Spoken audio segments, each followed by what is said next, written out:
are now entering Maximum Driftcast, the only drifting podcast hosted by a Spanish soccer mom, a 30-year-old silver-haired fox going on 60, and finally, a 200-pound bowl of spaghetti with chimichanga arms. The champions, we are the champions. Welcome back, ladies and gentlemen, boys and girls. We're back on Maximum Driftcast, and we have a special guest today. No, it's not Sam. Sam on screen. This is the least bad intro you've done in a long time, Paco. Thank you. You're welcome. I was trying just to tone it down from the ridiculousness of the previous intro, so I'm gonna try to be all professional. Wow. It's 8:26 p.m., 46 degrees, in a beautiful Tempe, Arizona. And back to you, Samuel. That's good. That's a good intro, Paco. I was recently with former Drift voice man, the SpongeBob body boy, Jared Dienda, and he had told me, he's like, hey, I tried to listen to your first episode of the year, and it took till about minute 30 till you guys started talking about drifting. And I was like, sorry, I guess. Like, that's showbiz, baby. That's new 2020. That's how he is now. Jared, what do you think about that? But that's not true, because now we're going to get back to the roots. We're going to get back to our core. We're gonna start over, reboot. 2020, new show, new us. We're going to talk about drifting at least by minute 20 this time, I think. And we're also good, you boys? and we also back with our rock. Rock. We're with the Rock. Dwayne Johnston, the Rocks. Yes. Corey, what's up? Oh no, dude! I'm just I was thinking about how far we can stretch fake news this year. That's what I was thinking about. Stretch like a Rolex around your wrist, or like what kind of? Oh no, too spicy. Like Stretch Armstrong. Okay, Ooh. Stretch Armstrong was cool, but once your mom puts him in the washing machine and dryer once, he's done. Oh, he melts, dude. And once you bite into him, it tastes what it tastes like on the inside. He rips apart. No good. They don't taste good till you get to the core. Once you get to Stretch's core, that's where you get the juicy Stretch nougat. Yeah. Never been a better segue into a guest, Mr. Stretch Nougat himself, Chris P. Forsberg. Crack open a Chris Forsberg. Yeah, You freaking know it, man. Yeah, we're stretching out over here in our new shop. This is basically how it goes. Stretch Armstrong, favorite toy from 1992. Had about 6 of them, minus 6. Had about 0 of those. Oh, bummer, dude. Yeah. Speaking of toys, bummer. Yeah, I asked for it for Christmas every year for like 3 years straight. Never got one. What a bummer, dude. Sorry your childhood sucks so bad. Speaking of toys, I'm wearing my Forsberg shirt here that I wear every good show. This is the Bad Boys Drive Bad Nissan toys. Yeah, it's nice, dude. Great art design. It's a vintage T-shirt that someone made and then didn't like enough to keep and donated it to a thrift store. So here we go. My friend Sarah at Antique Sugar in Phoenix hooked this bad boy up. Nice. And it's my special shirt for the show. Crisp, new year, new you, new shop. But before we get into that, we can't talk about drifting for like at least 15 more minutes. Corey Paco, what do you want to hit him with? First of all, I'm mad. I'm like legitimately angry. I have a complaint. Let me. Paco's cheese. Look at him. Fired up. That's about as fired up as I've ever seen Paco. He's smiling. He's sitting in front of his desk. So I just got a hairdo. Like I'm fucking looking very, very angry. So watch your mouth. Yes. 2020 is no cursings. Dude, you sold your wagon. What's going on? I did. Oh boy. Yeah. Well, Wagon Force. Technically, it was Mitch's wagon. Yeah. But so I've had the V8 car up for sale for about a year or so, and just like wasn't like really like beating it into the ground. Just throw it up every once in a while, like, hey, I got this car, it's for sale. It's like a super capable Pro 2 car. Could still keep up in Pro 1, no problem. Pretty rad car, and I felt like it just wasn't getting its use that it deserved. Because I have my Pro 1 car, I have the 370Z, I have the Infinity, and so it was just mostly sat around. And I had it up for sale, and a buddy of mine from the Northeast hit me up and made an offer on it. And then at the same time, he was like, hey, like, what's up with that wagon? And I was like, well, like, also kind of sits around, we built the Gold Leader, and we tried to do I don't want to say tried to, but we did a little, version 2.0 with the wagon. Very similar partners on board, very similar build. SR20 versus the RB, 510 wagon versus the Z. There's right there actually, the Z.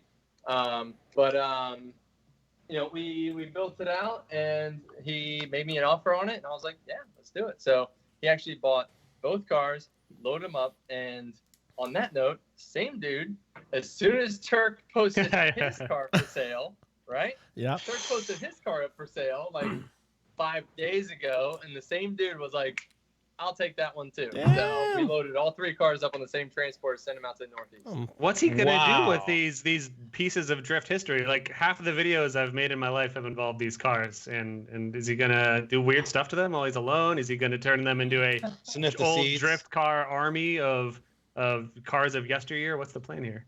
Well, yeah, so I don't know what his plans are, but he runs a restoration shop in the Northeast. We actually did a garage tour with him a long time ago. His name's Colton, and he runs Red Line Restoration. Oh. And it was one of the 3rd or 4th garage tour we ever did with Valvoline back in the day. And so he has I want to say like 30,000 square foot shop, and it's just full of anything from I got to drive a $12 million Ferrari, like a 250 GT, and he had like an old Barracuda race car.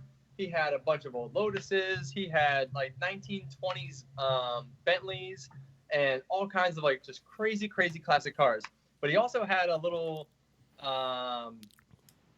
like a desire or just a attraction towards JDM cars.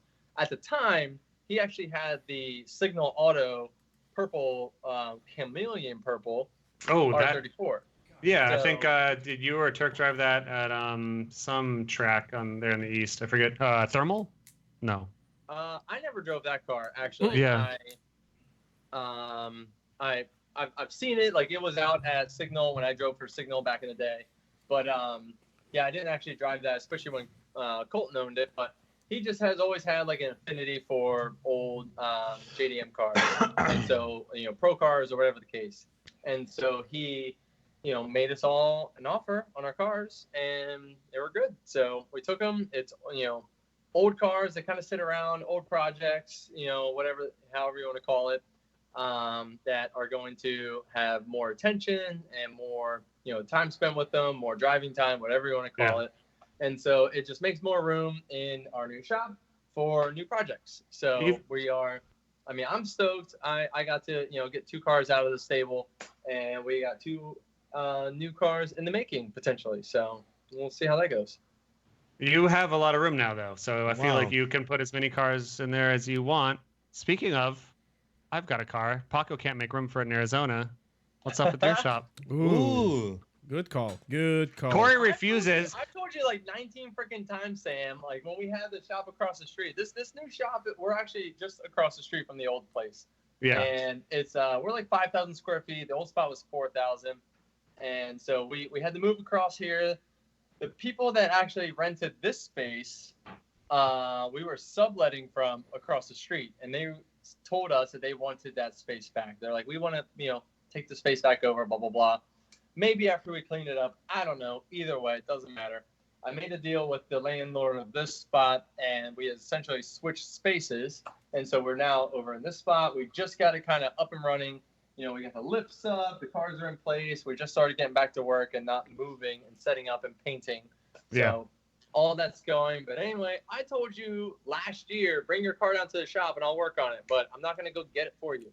Exactly. All right. Wow. Well, okay. Well, that's good news, because if Paco is not going to give me any charity, Corey's not going to hook me up with some charity, maybe I can count on my old friend Chris to keep giving me charity and building my drift cars. What do you need, Sam? What do you need on that thing? Okay, so right now, if you remember from Drift Garage Season 4, it's got about 3 e-brakes hooked up / semi hooked up in the inside of her. So we got to make one of them work good. And then I don't know if we ever solve the electrical gremlin. It needs like a weekend. Needs a weekend, and then she'll be a ripper. Yeah, it literally, you've been saying it needs a weekend for about 104 weekends. So you should probably just freaking do something with it. So I'm saying, we'll figure it out. Figure it out. I can figure it out if you bring it down here, but no, I don't want you to. I can't figure I it don't out. want. Yeah, I don't want to force you to do it, dog. But it'd be cool to check out the new shop and see what she do. We'll do a tour of it later in the episode. What minute are we at here? We're at minute. We're at about 15 minutes. I guess we can start talking about drifting. I guess we started with Wagon Force here, but let's talk about the. Also, we saw the rig for sale. That's what I want to talk about. Perfect. Good call, Sam. That rig is some of my first drift memories. Corey, myself, and our good friend Crop Dustin took a little adventure from Phoenix to the first Texas round. And as we mentioned on the show many times previously, before I say this, did you sell the rig yet? Is it bought? It's not sold, but I sent it out to Turnkey, which is Travis Reeder's team from last year. Mm-hmm. They custom build trailers from the ground up.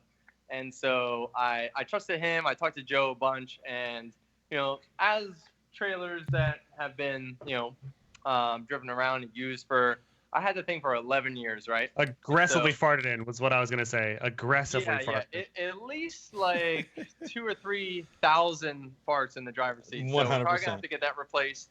Yep. And amongst some other things, like kind of clean up some cabinets and remount a couple things, tighten up some screws, and get that thing like 100% ready.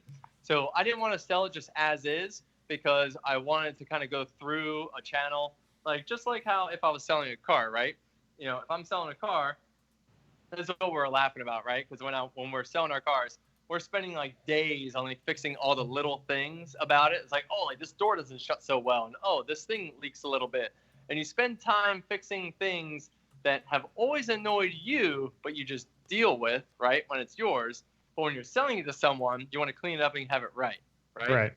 It's like you're moving out of a house, you start patching holes in walls, or like fixing like little things that you just dealt with. But your apartment's never nicer than the day you move out. Yeah, exactly. So same thing with the rig. And I actually took the rig to a spot last year to have some work done to it, and kind of got ripped off on it. Oof. It was the work got done, it was fine, but they just charged like an obnoxious amount of money. And so I hit up Joe and I was like, hey, like I want to get all these things fixed, I want to get like these cabinets like cleaned up, fixed up, I want to get these lights replaced, blah blah blah blah blah, and like a couple other little things. And he's like, yeah, send it out, get it to my shop, I'll take care of it 100%. And so I was like, all right, sounds good. So we sent it out to him, and he's taking care of it, and I trust him to do a great job and not rip me off in the process. So because especially when you have like a toter or something of that size, like RV shops, all they want to do is like, oh, look at this thing, it's got a bunch of stickers on it, this guy's like just made of money, let's charge him like $8,000 to put in a water tank. And you're like, what? Yeah. I see. Yeah. The guy who has stickers on it is poor, which is why he's selling stickers on his thing to get money. Yeah, we run vinyl businesses. I don't know if you know that. Yeah. So the car has seen a lot of farts. Hopefully the new owners appreciate it and fart in it as much as we do. But I've heard multiple people, including the very boys in this room, saying like, what's he going to do? What's your plan for 2020 and beyond? How are you going to move your toys around for the year, for off season? What's your big plan? So we're just downsizing a little bit. I bought that rig we're just talking about tonight. It was like off season 2007 into 2008. So I just fired up my own team, Chris Forsberg Racing or whatever, 2007. We finished the year off, finished second, everything was great. And we were locking in NOS for our primary sponsorship, as well as Maxxis coming in as a top tier sponsor. And so with all of that, we needed to kind of like step up our program. This was 2008. It was like the 4th year of FD. So it was all about the flex, right? And so we signed up and got that rig, took out a big loan, bought the thing for like over $250,000. And it was just, that's the way it was back then. Get the rig. 3 or 4 months later, the market crashes. Oof. And that thing was worth half as much as it was like dope 3 investment months before. I was like, oh, this is awesome, right? And so instead of just foreclosing on my house, as many people have done, I just had to ride it out and make the payments and get it done. And so we had to kind of like bite the bullet, get through it, and it finally came back over, the hump, and we owed less than what it was worth. And so at this point, we are downsizing, only because we were doing like the 2-car thing and everything else just to kind of like help offset the need or the use of the rig. And so now it's like we're just trying to do a one-man show. We're going to do a Papadakis style setup, for lack of better words. Yeah, and they've kind of set the standard for that sleek, minimal effect. So. Yep, and like no matter how sleek you try and make a setup, like his with a rig like ours, you just start carrying stuff you don't need. It just turns into Monica's closet and just keeps stuffing things in there. And now all of a sudden you have like 300 pounds of hardware because you have a cabinet for it. So also we've been handing out gears and hardware, welders, whatever, to people in the pits for years now. And not that we will stop doing that, but we're going to have a little less inventory than we had before. Wow. I was going to say, even setting up and tearing down, dude, setting up those big ass awnings every single day and night. And I know the struggle. I can't believe you've done it for so long. Yeah, man. We had that thing for 11 years now. I mean, are you still going to be the hangout hub? Can I still put my shit wherever I want to in your gear trailer and drink all your beers, or what's the deal with that? Yeah, absolutely, dog. I'll be pissed if it's anything less. All right, cool. Just checking. What are you gonna use? What are you gonna use to tow? You gonna be rocking your Nissan? Wait, your Nissan is a diesel? Yes. Yeah, Okay. it's a diesel, but it's not exactly capable of pulling like a 20,000-pound trailer. Yeah. So I'll be getting like some sort of dually, probably like a Chevy Duramax, like a 2015 or something like that. So we're working on picking that up. The trailer, I actually already found a trailer and bought it. It's out in Ohio. I saw it was a great deal. The guy was awesome. Nice. I picked it up, and then my buddy Darren, big freaking Dayron from Ohio, my crew member, he went and picked it up for me, and it's over at his shop, and they're kind of like prepping it up for us. And so I'm going to buy a truck from East Coast, and we're going to hook it up, drag it out here mid-late March, get it here just in time for Long Beach. Nice. Are you gonna rock Jimmy and Darren? It's gonna be part of your team. Also, can you lower your volume again a little bit? He'll be here tomorrow night. Actually, he's flying out. So I get my car back from paint. Wait, are we allowed to talk about drifting yet? Let's see. What time are we at? We have 26 minutes. Let's make it an even 30. So just hold on that drift talk. Jimmy's coming out tomorrow night. We're gonna hang out. We're gonna shoot the shit. He's probably gonna smoke some Ziggy Butts, and we might hit the spots around town over the weekend. Get him acclimated to the California weather. Want to make sure he's comfortable. We don't want to just shock him right into getting to work. Yeah. And old Dayron, he's hanging out in Ohio. He's finishing up a couple parts for us. He's making our radiators, our manifolds. Like, we sent him out some jigs. He's getting all that set up. Work on the trailer a little bit, and then we'll get back to it on Monday when we get the car back. How do you feel about downsizing overall? Are you pretty stoked on that? Like, simple, like a restart. Does it feel like a refresh to you? Like, does it feel good for you this year? Yeah. Or... I mean, to be honest, I'm so stoked. I was gonna say, so much less stuff to worry about. We have we've been carrying and dealing with so much stuff for, like I said, over a decade of just managing the toter, and the toter was great. If you have the means to just run a toter and carry all your stuff and just cruise around and party and have a good time, like, it was great for a long time. But it's it's stressful. It's a lot of work. It's just more whatever you want to call it. It's just a larger tangible object. Everything moving down the highway. So, everything that breaks is also more expensive. Yeah, exactly. Oh, that thing 8 tires more alive. Expensive to operate. I think 8 tires alive too. Yeah. Like, So, so you're not taking Dylan anywhere then with you? You're flying solo? Yeah, we'll be flying solo. That's what I've been saying. Fuck Dylan, dude. Yeah, fuck that dude. He's not even that good. He's not even that funny either. So we literally weighed out the options about keeping the rig and like did the math on it, and it literally didn't even add up to versus him and I running our own setups versus me keeping the rig and us splitting it. It literally didn't equal out. So. Did you ever crunch the numbers on running a smaller operation? How much you're saving on fuel and just expenses of running a rig versus a pump and dock setup? I mean, yeah, like it's obviously cheaper. Right. But like, see, like Dylan's gonna be running he's running a even smaller program. If it was like, the both of us running, 45 or 48 foot trailers with dualies and everything else, and like packs at the gills, it would almost equal out, but he's trying to keep things a little leaner and meaner than that.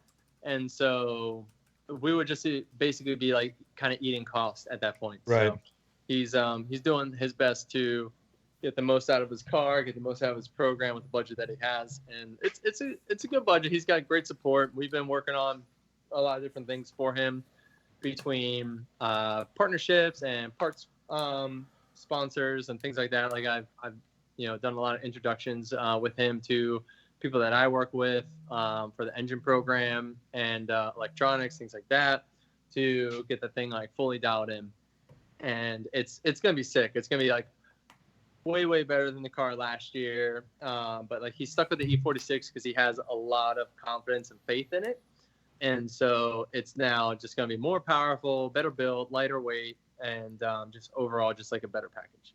Yeah, we'll definitely talk to him before the new season starts, but just offline talking to him, he seems very excited about the fact that he can spend full season, less cram on it, and have full control over his car this time around, for lack of a better way to phrase that.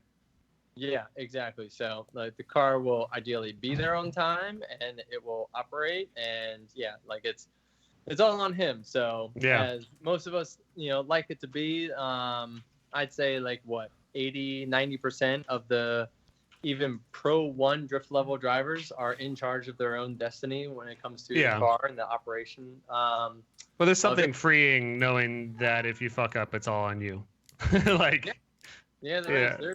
There's only a handful of drivers that are just arrive and drive drivers. It's very few, actually. A lot less than what most people think. Yeah, and that's one thing we mentioned about you on the show, is that you make yourself be hands-on. Like, I'm sure some part of you thinks that it would be cool to arrive and drive, maybe some little weird part in you, but I also know that you mentally wouldn't allow that to go down. Like, you have to have hands-on this in some way because that's just your style. Every time I think like, I just want to show up and drive the car, and like even like the program that I do with the team over in China, is like I am like a straight up arrive, hop in the car, helmet on, like help get buckled in and all that nonsense, and it's like just drive the car, right? And even still, it's like we'll get out after a practice session, and like it's like me and whether it's Dylan or Russell, whoever comes over with me, kind of like talking about the setup, and we talk to the team, and like we get under there, we start like crunching numbers and checking out the tire wear and everything else, and like I don't know, it's something that I just don't think I can like give up, and not that it's maybe it's a little bit of like OCD, maybe it's a little bit of just car nerd, but whatever it is, like I just truly enjoy as much as the drive is like the setup and the work and the build. Yeah. And it's comforting to know what your car is doing entirely and having your hands deep in the whole process. I want to talk about China for sure. Later. Later in the show. Are we talking drifting already?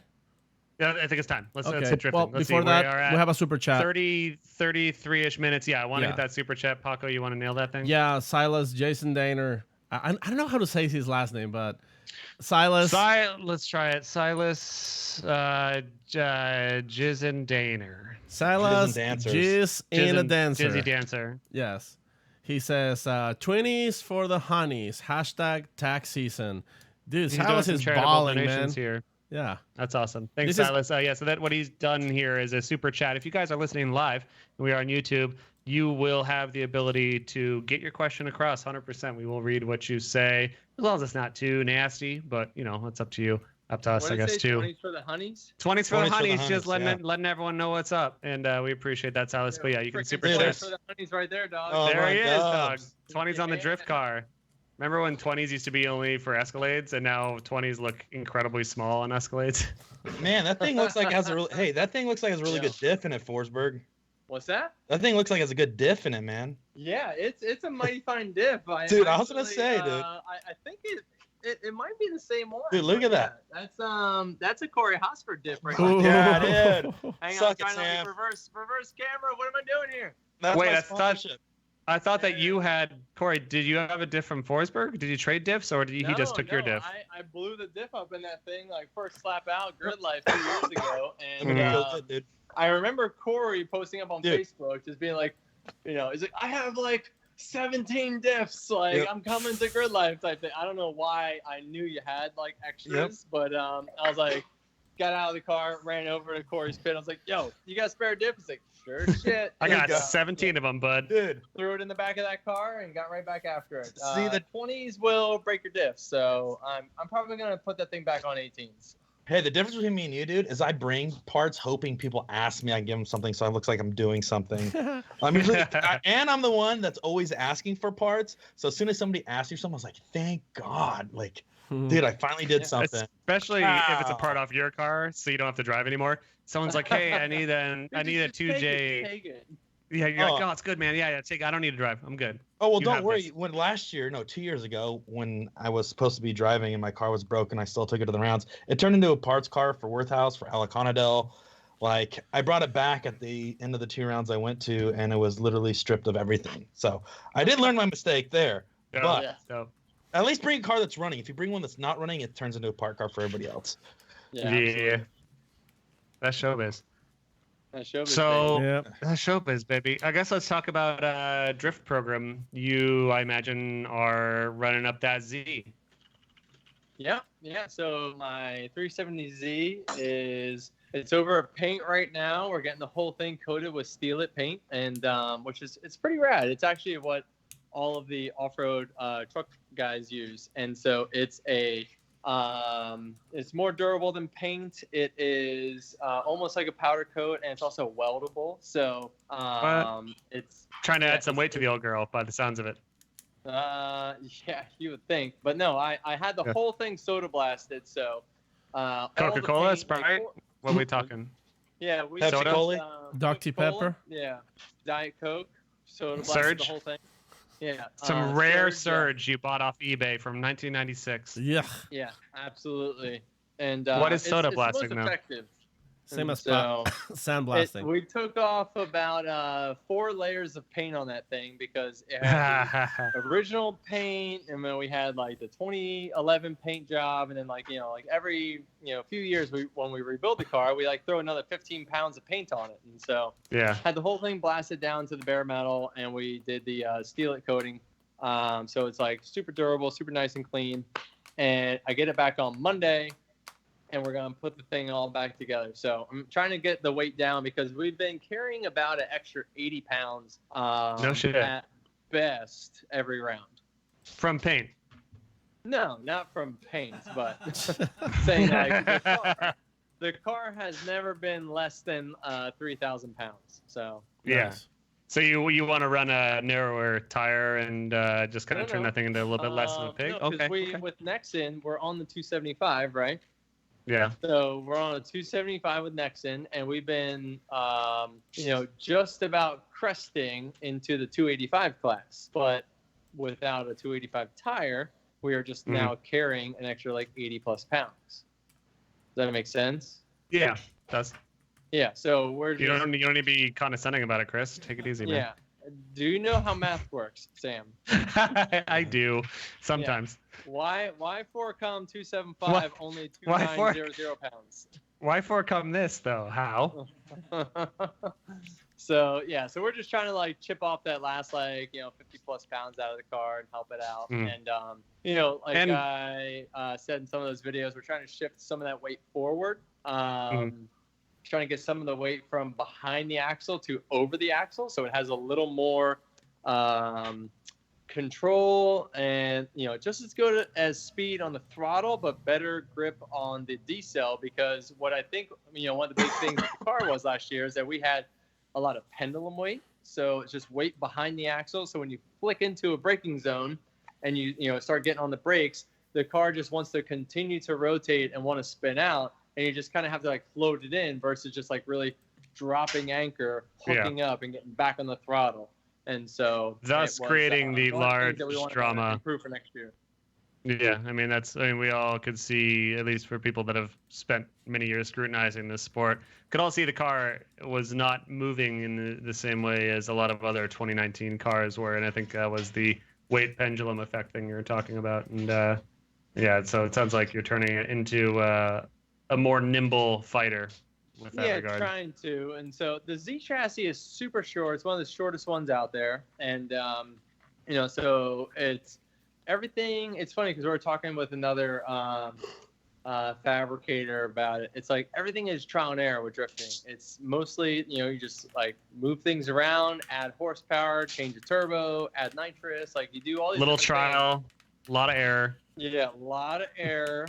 A tiny bit of trials, and then you go out and you blow your shit up. And so, but no, the big thing is not only is it trial and error, there's no real recipe for what makes a perfect drift car, but it's also driver preference, right? And then even still, you will go out and you'll test and you'll feel like you have something that works. It's like, oh, this thing is like, makes so much power and it's got so much grip and it's so fast on the throttle and this, that, and the other. But it really doesn't stack up until you get out on the track. And even still, all tracks are different.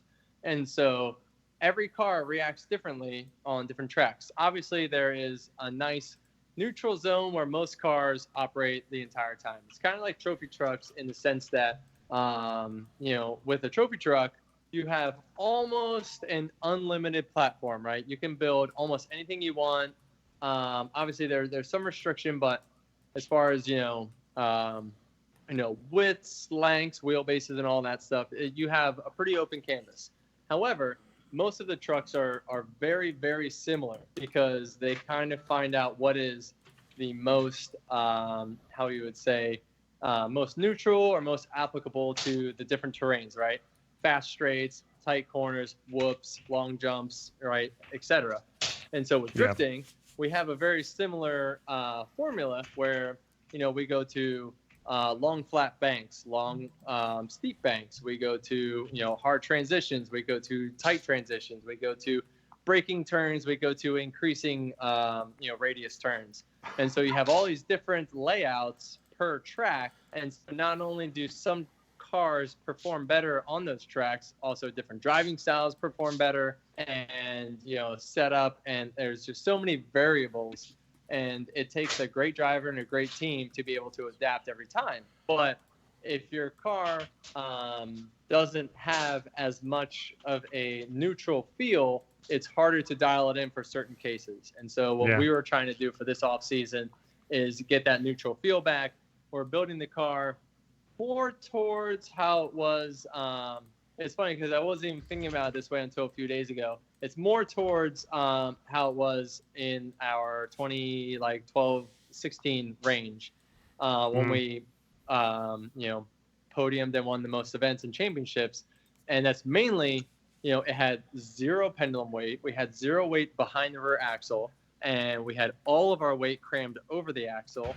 And, just like the rest of the car is whatever. We'll leave that, off the table. But as far as weight placement, because what we started doing, it was a snowball effect. Because when we first went to the VQ, the car was so heavy up front that we started really leveraging the back to try and get our weight percentage back to 50-50. And we had to put so much weight behind the axle because when the car was first built, the engine was so far forward, and we had to put our weight so far back to get the thing back balanced that it just started to just handle terribly. And as we moved weight back in the front of the car, we weren't exactly moving it back forward in the rear of the car, kind of giving it the Kristaps theory. And so, yes, the car was wicked fast on the throttle, but at the disadvantage of not slowing down as well. And so, especially being on a not, we'll say, 315/40 tire, it does not slow down as quickly. So, we're doing what we can to get all that weight within the shock towers and between the shock towers to have it be neutral and nimble and back to a great handling car. So once again, interesting. All trial and error. We won't really know until we start testing. Yeah, that's really interesting though, because it's not one thing that I've really considered, or I think most of us have considered that spend time thinking about all this dumb shit. But like it's almost more important, or you tell me, is it more important for your car to behave predictably off throttle than it is on throttle? Like when you're coming out of a drift and transitioning, I feel like that's the more critical time to have the right amount of handling. Because on throttle, you're modulating with power. Off throttle, you're pretty much modulating just with weight of the car and steering, right? And brake, I guess, a little bit to some degree. Yeah, no, definitely. I mean, when you're controlling the car off throttle, you're using one less tool, right? The throttle is the best tool we have for the car, because you're driving. As they always say with drifting, you're steer with the rear, right? And so you're always driving the car with the rear end of the car. And so if you don't have the pedal, all you have is the handbrake to control the rear end of the car. And so when you adjust that, you're changing the rear wheel speed between 20 and 0 miles an hour, versus when you're using the throttle, you're going from potentially 0 up to 120 miles an hour, say like on a Seattle bank, right? Mm-hmm. Where you're going from an e-brake to a throttle, like full throttle pull, like you have 120 mile an hour variance. And so now you have a much different feel and scope of the car based on the speed of the rear tires, the wheel speed, if you will. And so it controls not only how loose the rear end is, but how much heat you're putting into the tires, and any sort of gyroscopic effect. As insane as that sounds, you really saw it in Texas with Chelsea throwing that car, basically driving towards inner clip 1 and over rotating the car and just standing on the throttle and slowing the car down on throttle. But because he was so hooked up backwards, it actually was able to not overspin and speed out. He's basically doing a tail whip with a car. And so just crank it over, stand on the gas, and it was actually hooking back up. And then he was driving through that decel zone into outer zone 3. And so it's crazy what the cars will do now. Corey keeps yawning. Corey, are you bored by Chris? Tired, what's the issue here? Look at him. No, I'm taking notes. Yeah. All right. What do you have for Chris? Learn math. Okay, those are your notes. Yeah. What else is in your notes? Learn math. Center mass. So I got to eat more. I got to get it over the front of the rear axle. Your center mass is off the charts, dude. Don't even worry about it. No. You're good. So what else? Dude, my car's gonna be a rocket, dude. It's gonna be a rocket. Corey, I just saw you post a photo. Your car is a bare strip unpainted chassis on the floor. That's a second. That's another one.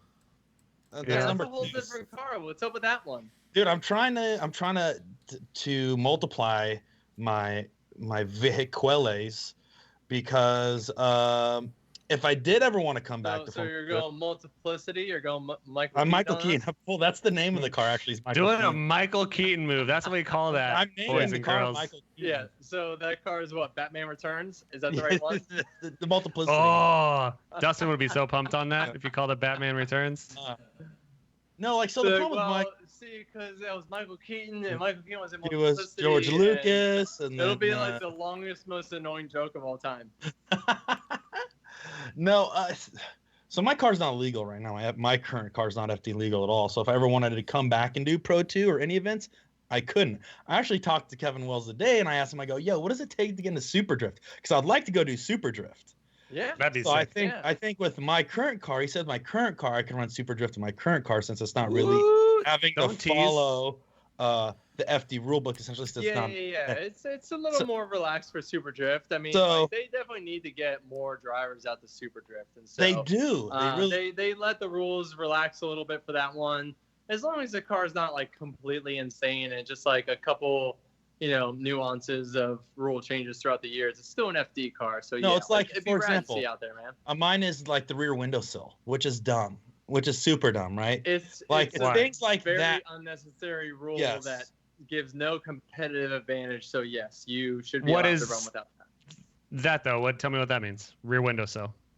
So you're supposed to keep the factory rear window sill, where the back glass goes in. It has like the speaker tray around the back, right above the shoulder. I'll show you right now. Yeah, so there it is. Put your subs. Dylan's hot rod, right? Yep. That's where you put your subs. That, Sam, right there. See that little piece of steel? So he's talking for audio only people. It's the bar that essentially connects the rear window. Where your rear window sills, as it were. Yeah, where your window sills, right? Mm-hmm. That's what we all know. So you are not allowed to remove this. And at one point in time, everybody started cutting them out of their cars because, radiators go right about here. These are Dylan's radiator tabs, right in line with that sill, because he's got the fuel cell over the axle. He's got the rad right behind it. Everything is built very, very well. But this really just blocks some airflow that comes in, a little bit of access for fabrication. And, when you have a fully caged car, it's not really giving any structural rigidity anymore versus the roll cage.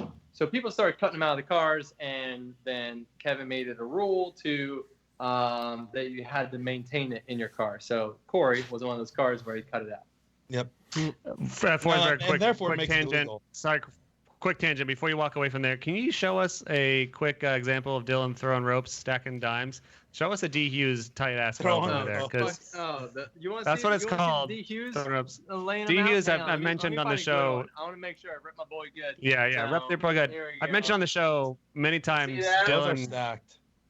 Yeah, that's stacked. Dylan is maybe the best fabricator. We can't see it though. As far as yeah, you can. I can see it. Or you can move it center frame, right? Is that where it should be? We need Forsberg to talk, so the camera switches to him. Yeah, we're using Skype's auto switch. Okay, auto switch. Yeah. So Forsberg, talk while you're showing the ropes. Oh yeah. This is Dylan laying the best MIG welds of all time. They're perfect and they're beautiful, and everyone else can suck it. Dude, hey, so looking at the back of Dylan's car, trying to get some cheater tips here. He has the fuel cell mounted in between the strut towers, which I believe in the rulebook you can actually inset the fuel tank. You can actually cut that out and drop it down. Having the weight that high, do you see it as an advantage or disadvantage? Well, his is not that high actually, because he's got the diff mounted in the car, and every chassis is a little different, right? And so, yes, his fuel cell is between the axles, right? It's between the strut towers, but it is actually like the diff is only like a half an inch below that fuel cell. So see how he's got that little pocket? Oh, so he cut it out. Yeah, okay. the little kick up for the actual diff itself. And then the fuel cell sits right on top of that. So it's actually not above or raised, if you will. S15s, S14s, which is probably what you're thinking of, that's more raised up. So you're allowed to cut that out to get the fuel cell to sit essentially right where his is, which is a half an inch above the diff. So same thing in my car. My car, when it comes back, I'd be able to show you.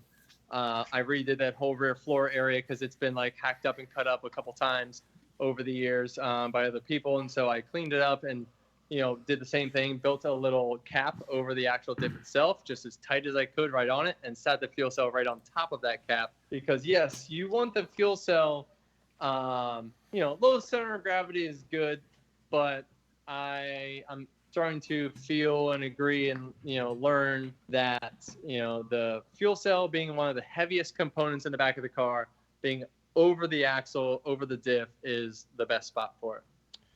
Wow. Okay. I feel like this is one of those sections of the show, real quick, Corey, of where every now and then I hear some fans say that they put earmuffs well, on. no, I hear fans say that they listen to hours and hours of our bullshit just to hear some tip from a pro that will change their life.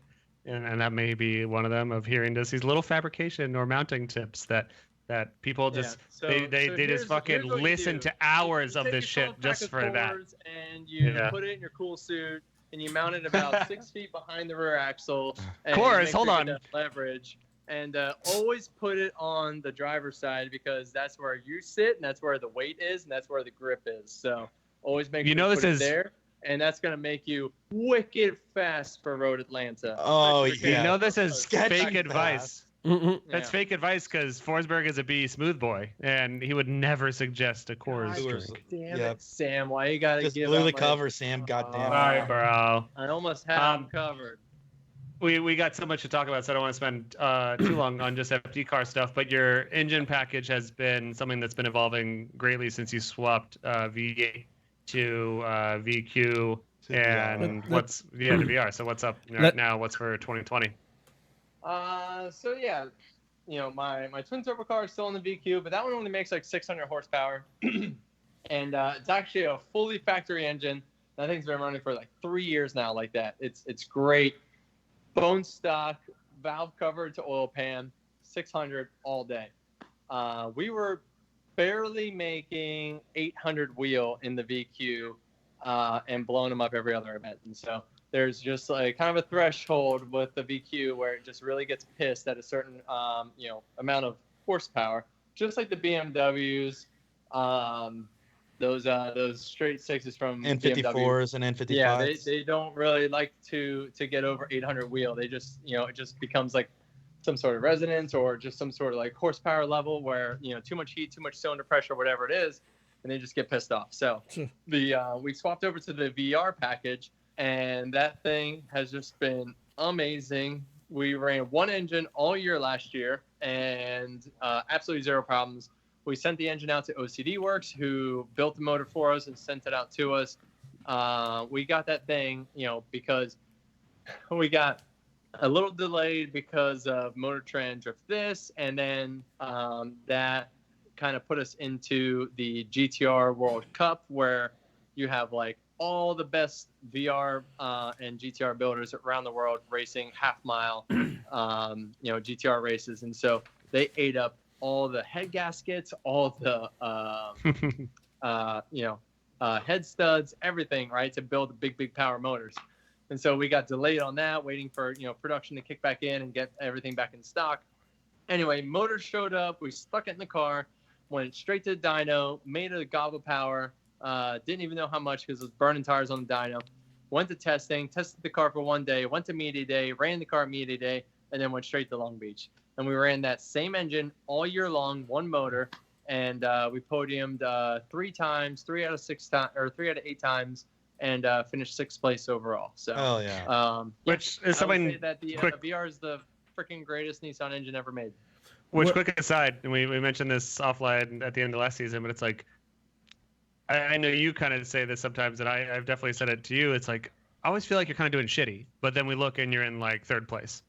So, I mean, I guess that's not where you want to be. You want to be 1st place, but it's like you're still doing great, but it's not where you want to be. Well, and I think that's actually a good segue to some super chats. Unless, Paco, do you want to do you have any more motor questions, or do you want to hit these super chats? I kind of do, but it's also What's it? Let me just get the super chat. And yeah. You can. This is from State Sideways. He's asking, joking aside, how are you going to get back to number 1? And yes, that's good on that tangent there. And my question, kind of like just after that, is where like regular mortals can go and get VR engines though, because they're probably expensive as hell. Those are both great big topics. So let's start with VR engine because I feel like that's smaller. Where do mortals get VR engines? Yeah, you can buy them. You'd be surprised how many maniacs wreck their GTR. There's gotta be a lot of wrecked GTRs. Yeah. There's one that just happened in Florida. Hit a Tesla. Yeah. So of course, VR motors aren't as readily available as like a 2J. They only came in 1 car versus like 3, and so it is not as easy to find them, and the cars are very, or not to say very, but they're much newer than cars that came with 2Js and LSs and things like that. So it's a much smaller, like bucket that you're picking from. So anyway, You can find them. They are not cheap, but they are out of control. You can make 900 plus horsepower on a completely stock engine, and you can make almost 2,000 horsepower on a stock block. With pistons and rods and some cams and a lot of boost. They're out of control. They're so good. I'm so like happy the best when I've ever worked with. I'm so happy when like Nissan, I think in a fair criticism that most people can make, not that you have to make any sort of judgment on them, Chris, but it's like they haven't done sports car shit proper for a long time, in my opinion. And I'm so very happy that some engineer pushed really hard to build the shit out of that motor and make that motor such a monster. Because it's just hilarious that, like, I'm sure that the penny crunchers were just like, why do we have to build this way? And the engineers are like, just don't worry about it, man. We're gonna make this engine. This is how it has to be. Don't worry. This is what the engine has to do. And then somehow this all got through, and production is what it is. And like we've done like work with Snap-on, and AMS Performance is like a good example. They've got like, they have a 6-second, I believe, Skyline. They have like the world's fastest R35, and that car does like 2,000, 3,000 horsepower. I don't know. Like, it's just crazy what they're doing. And granted, they're using billet blocks and other stuff, but that engine design is, I would say, like modern day 2J. Not that 2J, 2J is a 30-year-old, however many year old motor, and this thing is just like the next evolution of that, and this strong horsepower monster that is. I guess a 2J comparison kind of sucks because 2Js can be had for cheap in some regard, but it's just a 6-cylinder that you can build a shit out of that's newer than a 2J. Yeah, and not saying anything bad about the 2J. They're insane. They're super strong. Mm-hmm. They're great. But yeah, the VR is, I would think, one of the most capable stock engines of all time. It can, like we said, make almost 1,000 horsepower bone stock internals, and it can make 2,000 horsepower until you have to replace the block with a billet block. And then with a billet block, these guys are making 3,500 horsepower. That's silly as shit. Like, how does that exist? It's insane. 3,500 horsepower out of a freaking 6-cylinder. It's nuts. And like the only real big difference is that they're doing a billet block because it's just a little bit stronger. And they're still running. Yeah, they're still running stock cam gears, stock timing chains, things like that. Yeah. Well, not stock, cam gears. Like most of them have adjustable ones, but just to say stock timing components, right? The chain and things like that. Like they're basically they're turning the front end of those engines into chainsaws, and the timing chains are like just tearing through tensioners because they're putting so much load and power through the tensioner that it's like just trying to cut its way through the guides. But fundamentally, the main design is built enough to allow this to happen. It's like as a Subaru nerd, it's like that the EJs just don't handle much more than like 400 to 500 without just popping constantly. And it's like you said, the VQs don't want to do more than 8. And just the fact that the base engineering blueprints of this motor have allowed it to, granted, swapping out most of the parts for higher strength parts, have allowed it to do this, because you still can't do that with almost any other motor, which is what I guess makes that special, and what allows it to run for you an FD spec at, what are you usually running, like 900 to 1200 depending on setup? We're about 950 wheels, so it's like 1100 horsepower. But you got murder mode. We basically switched it to murder mode around like round 5, I guess, like Seattle or so, and we just kept it there. We went to St. Louis, which is a tiny track, and a weird track. I just remember Jimmy's like, well, I'm like, yeah, my car is pretty loaded up, it's hooking up and like rolling out pretty good, and he's like, well, maybe try it on the high boost. I was like, bro, we've been on a high boost since Thursday. So the super chat question: what are you gonna do to get back to number 1? From Stay Sideways, thanks, Stay Sideways. What's and the question once again was, joking aside, how are you going to get back to number 1? I mean, I would say, like I said, the setup and the distribution of weight into the car We have reliability back, but we were still. It was almost like we went down a tangent, and we weren't only fighting reliability issues, but we were also leveraging a bad build from 2017. Where basically had like some bad theory that developed from a bad build from 2 years before, and so. As we got through last year, we had a couple, situations where the car wasn't handling as well as some of the, recent builds and some of the bigger tire cars now. And so we now have our reliability back, and we have, a great idea and a great theory on what will make the car more neutral, like I was saying before, on all the tracks and not just on specific tracks, because, we podiumed in Atlanta, we podiumed in Orlando, and we podiumed in Texas. And what do all three of those tracks have? Barely, it's like all throttle, right? And so when we have all that weight behind the axle, we're basically just like, going double down on throttle courses, right? Can't see double down, yeah. Yeah. I was doing my best. It was my best crap shoot on Skype. And so, but yeah, you don't double down in craps actually. So I take that back. This is a terrible representation of gambling. But we were basically like the car was great and awesome and fast on throttle, and so we're keeping up with all the fast cars and making it happen. And so what we're trying to do is get the car back to a very controllable, very neutral driving style. Which if you watch, Osbo and James and Peter and those guys, their car just looks like it's always in control, right? It's always. That's what I've always said. I've asked 10 different people on the show if you've listened in the past year, if you've still somehow kept up with it, is why for why do the S15s, Wardhouse S15s move that way? It's like they turn so aggressively and so in control that it's an insane thing that I've still not seen duplicated in any other car, short of maybe Osbo and Papa can pull it off a little bit, but no other car moves that way. It was like that in Texas, for example. Didn't James do like a 97 point and a 98 point qualifying run like back to back? No, he did a 99 point, then a 100 point run. There it was. So it's like his car it works exactly the way he wants it to work, and so which is why he is still driving the S chassis over here, because it's just such a great car. Like as you've said many times, if you had your brothers, is hands down a better chassis than the Z chassis. But I like the Z, and I like what the Z community brings, and so there's importance to still driving a car that's for sale. Yeah, I want to drive a late model car, especially one that's available in the States, and so. I had an S15 one year. I won my first Formula Drift event in the S15. They're great fucking drift cars. That's not rocket science. And so, but in the end, they're still basically just an S14. So it's no real difference between the two.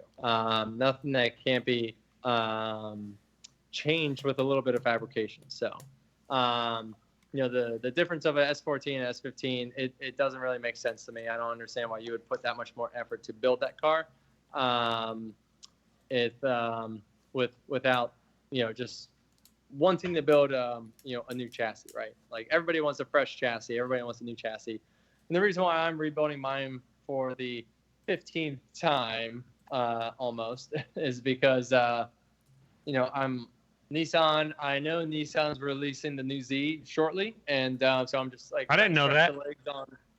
Trying to stretch the legs on mine, just like, one more year, maybe 2 more years. And, because I don't see a point in building a brand new chassis to run once. So that's where I'm at. Yeah. I mean, they've definitely gotten their mileage out of the 370.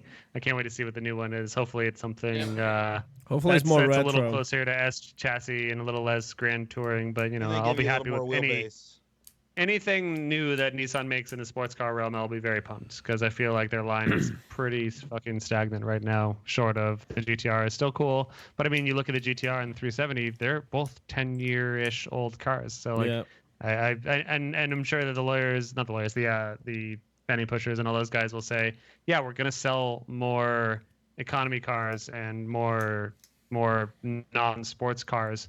But I just feel like you look at what the 8.6 platform has done Toyota, and I feel like it kind of reinvigorated a bit of the line. And it's not like you need to have a flagship car.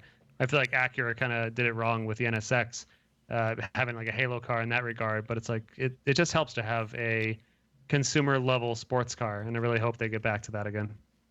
Yeah, they've been running the 370 Fords. It's in its 11th year now, and so I think internally they were trying to get the the new Z out by 2020 because it's the 50th anniversary of the Z, and so it would have been good timing. But I think they ran into some complications and whatever, and so it's pushed back 1 year. So it is what it is. But so I've been kind of holding out on building a fresh chassis because I would rather migrate towards the current model or the new model than to build a brand new 370 in 2020. So look, I'm thirsty. We're all thirsty for it, Nissan. What's that? We're thirsty for it, Nissan. Hit us. Oh yeah. I'm not negging you. I just want a new Nissan sports car. You guys kick ass. Look at my shirt, guys. Bad toys for Nissan. Boys drive Nissan toys. I just want that. I want a new Nissan forklift, dude. Check that thing out. Sweet. Oh, I saw that, dude. That's strong. That's a new Nissan ride right there. Is that keg a beat smooth on the back there? You got.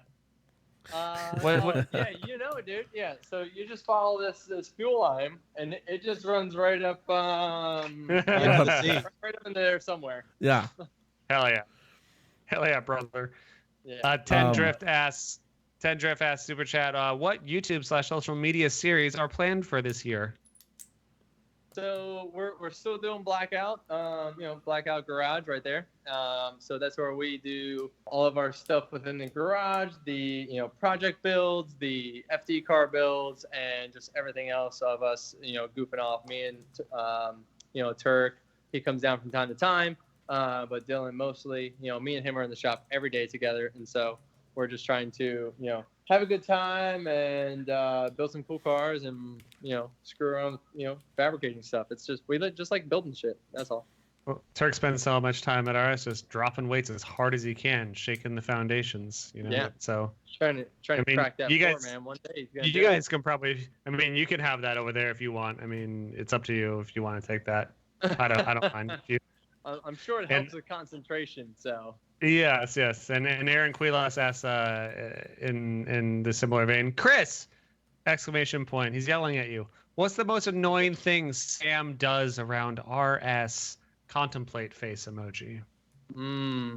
It's the most annoying thing Sam does is not yell at Turk enough for dropping weights on the ground. That's what I'm saying. Yeah. Turk, you're fucking done. I mock him every now and then, like I'll walk in there and do a story with an In-N-Out hamburger in my hand. I crack up every time when I see your story of you just picking up weights and just throwing them at the ground. Yeah. Like, I'm going to get back to doing that. Yeah, I'm going to get back to doing that. You're right. Thank you, Chris. Yeah, that's what's annoying. That's what's annoying about you, Sam. Thank you. That's a good thing. That's a good thing to say. That's like going into like a job interview and people ask like, what's your weakness? What's your biggest deficiency? And you're like, I'm too organized. Like I'm too good at work. Yeah, I don't yell at Turk enough. Yeah, I don't give Turk enough shit. Which I mean, to be fair, I don't think anyone does. For what we're dealing with here, we got to go harder on Turk. Are you gonna be Turk's best man? Who's gonna get to be the best men's? Is it gonna be one of his 10 brothers? I would like to think so, but he's got 2 brothers ahead of me. Bullshit, man. And so, I'm like 11th on the list. Is the better word? So yeah. I don't. You're I don't even think on that's me at all. Sam, I'm like 12. I mean, if there is a list, like if I were to assassinate the 11 people before me, I'm on there. I'm, like I said, he's I'm he's sure weird. Corey's like pretty high on the list. He might be like 8 or so. Please, I'm the fluffer, dude. I'm the one just making sure you guys are all buttoned up, looking good. I'm not. I'm the beer server, dude. I'll pour some strong cocktails, dude. That's my job. Sounds like I'm hanging out with you, Corey. Yeah, let's fucking do it, dude. So let's move into Wedding crashers. What is what's that, Big Balls? Wedding crashers. Wedding crashers. Yeah. Well, I mean, it's gonna be an adult wedding. Turk's all grown up now. His body can't handle any of the carbs from B smoothies or anything like that. So he's gonna be Probably a dry wedding if I had to guess. I'll get Turk's portion. We're all good. All right. Yeah, we'll be fine. Chris, our favorite topic of 2020 so far, and I think rightfully so, the favorite topic is E-Town. And when we were at SEMA, very, very special night at SEMA. We were at what's the name of that fucking place? Thirsty Lion? Hogs and Heifers. Yeah, Hogs and Heifers. We're at Hogs and Heifers, and throwing back a smoothie or two. And you had a very cool thing to show me before it was announced, and that was a bit about the E-Town, because you were fucking stoked, and by default, I was fucking stoked. And then I sent Ryan Sage a drunk text at 1 a.m. saying how fucking stoked I was, and then we then had them on the show and told them how stoked we were and all that. And E-Town Drift is where you could say drifting in America in earnest began. Yeah, of course, there was the big event in California and all that. But as far as Drift Alliance boys in an E-Town parking lot, and a lot of the media and a lot of the foundations of Drift were more or less created here, and FD is now coming here in a very special track. So hit us with it all. Yeah, so E-Town, it's an awesome track. It is an amazing family, the team, the people, the organization, Club Loose, everything about it is just, in my opinion, the best. We started those events back in 2003, and yes, there was an event or two, in the States before that, of course, but as far as organized drifting events go, it's the longest running organized drift events in the country, hands down. Drift Day started around the same time, but they aren't around anymore. And but yeah, so it was February 2003. We went out to E-Town, myself, Tony Angelo, Matt Petty, Adam Barker, and 2 other guys. We cruise out, and I'm out wandering around in a potholed parking lot, standing up cones while Matt Petty and Tony go inside and meet up with Mike Knapp, and they're like, hey, so like we kind of like, maybe you want to sort of, can we run some drift events out in your parking lot? And he's like, yeah, say no more, dudes. Let's party. I love drifting, and this is going to be the next greatest thing. And so the next month we fire up the first event, March, the last Wednesday. We used to call it Drift Out Wednesday, DOW, right? What year again? 2003. So the last Wednesday of the month, every month, starting 2003 in March, that was the first out. We had an event, and it was pouring rain. Absolutely pouring rain, right? Yeah. We're like, wicked. Anyway,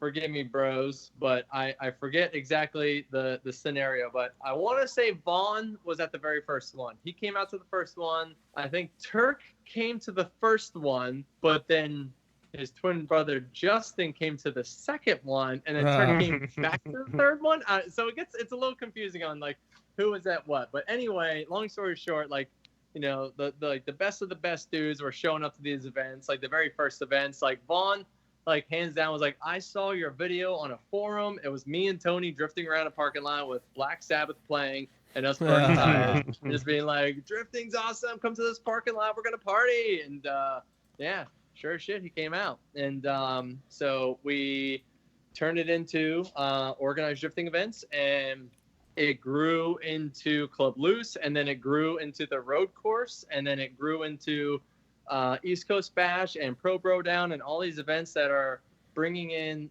some of those events have brought in larger audiences than some of our weaker FD events, for lack of better words. Like they bring in thousands of people, and we have a great family, a great crew, and just amazing people working at that place. And so it's always had, like whatever. It's always had a special place in my heart. But long story short, it's always been just an amazing facility that has had drifting at like the absolute forefront of its, attention and, effort to grow the sport, grow the track, and bring, more drivers out, get people off the streets, get them onto the track, and just have a good time. ABC drivers, grouping them up, putting them together, having hot laps, having tandem, having proper safety stuff. Also having clinics every month. Lots and lots of clinics. They've had a lot of time with drivers one-on-one, getting them to be better drivers. And so, but it's also rowdy, which is what's important. It's controlled and it's helpful to new guys. Oh, it's helpful and controlled, but it's rowdy. It's very rowdy. It's a bit rowdy. Yeah, it gets a bit wild. It gets a bit rowdy. We've had some killer parties there because we do have Sneaky Pete's, which is a bar right on the edge of the track. The beer garden, grows from the outside of the bar right to the edge of the bank, and so you can hang out, have a cocktail. You can go buy yourself a Frosty Forsberg or like a Irish Mule, which is James Dean's drink, and they'll make drinks for us on the menu for when we're having our pro bro down, things like that. And so they just super get into the whole thing. And anyway, in 2008 we tried bringing FD to E-Town, and it just wasn't quite there. They didn't have the right grandstand set up. It wasn't the best layout, and you couldn't see everything. Although you could see more than most tracks that we go to. Anyway, long story short, we were there. We were in 1 year and back out because Wall was off that year or something, and so we went back to Wall because it's a super tight, very condensed, easy to digest track. Now, Wall had a little bit of turmoil and was potentially not coming back, and so I was chatting with Mike Knapp, the owner of E-Town. And, we got into this idea. He's had this idea and this theory and this hope of I want to take the drag strip, which they closed down because NHRA was a big pain in the ass for him. He's like, we closed it down. He's like, I want to take the drag strip, one of the most famous drag strips in America, and turn it into a drift track. And I was like, I am 100% down. Let's make this happen. Let's figure it out. And so, we are literally drawing out track layouts on napkins at Sneaky Pete's, at Pro Bro Down last year. And so we spent the whole night just talking about this and trying to figure out how to make it happen. And he just kept saying he's like, I'll do it. I'll pave it out. I was like, I'll throw pavement down. We'll make it happen. I was like, if you pave out a drift track at E-Town in the stadium, I'll pitch the FD. We're going to make it happen. I guarantee it, so it's cart before the horse type situation, Field of Dreams, whatever you want to call it. And so I get on an airplane from Jersey. I fly back to California. I land at LAX, and I immediately text Jim Lau. I'm like, hey, Jim, are you in the office today? We should chat. And he's like, what's up? I was like, we're taking FC to E-Town. And so I go to the office. I want to say it was a Sunday because he was the only person in the office, which is awesome. Jim Lau, owner of FD, working on the weekend. Everyone else was at an event or something.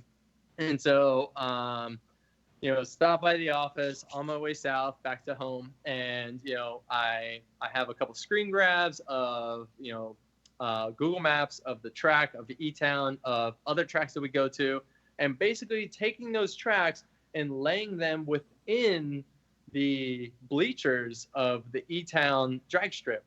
And so you can essentially take all of Wall Speedway, right? All of Wall Speedway, the big oval. If you laid it flat, you can fit the entire track within the E-Town drag strip. You can take Road Atlanta. If you were to basically kink the entry just a little bit to make it a little straighter, you could fit that within E-Town. You can take Orlando and you can fit it within E-Town. There's a bunch of tracks that actually the surface area was the same. And most importantly, surrounded by bleachers too. That's the big thing. It's a stadium we've all wanted. The biggest thing that we've never had before is a completely surrounded drift track with bleachers. And so this is now essentially becoming the world's first purpose-built outdoor drift stadium. And so not only does it have bleachers on both sides, it has a 29-room suite tower, 4 stories, and then they also have a tower that's built at the end of the strip that is 3 stories tall that holds about 1,000 people. And so it's all 4 sides, and my whole idea or thought was, the thing that sucks about Wall, Wall is a great track. It's one of the, everybody says Wall is one of the most exciting tracks to watch. Why? Because it's a lot of turns in a small amount of space. So it's just incredible tandem, right? the speeds aren't that high, and the tandem is off the charts. And so if you can fit that entire track within E-Town, the only thing that could make that track better is to not start and stop in front of the fans, right? You pull up, you come to a stop, everyone's standing there, they're watching you. You do your little sideways squirrely burnout up the hill, try and get up to speed. And that's where all the drama happens, right? Is trying to get the cars up to speed into the first turn. Right. And so I was like, what if we remove all that and we take a track that's similar to that, just like a lot of nice, smooth, constant radius corners, focus more on the tandem and less about the technicality, and just try and make this like the ultimate tandem show, and have us come into the course with a nice, not long drag race, but just like a nice, smooth, straight entry to get the cars into the first corner. Because what has one of the best entries in Formula Drift? Road Atlanta, right? Yep. It's just smooth, it's straight, it's a braking entry. It allows a chase car that falls behind to dive in. It allows... it's a very accurate setup. Yeah, and so it allows for the tandem to get set, right, before the first turn. If you're falling behind, you can drive it in a little deeper. If you're right on the guy's door, you can ride the e-brake a little longer. If you're Vaughn and it's raining, you can run over Osmo. Just do whatever. If it's raining, you can come in backwards. And so it gets wild.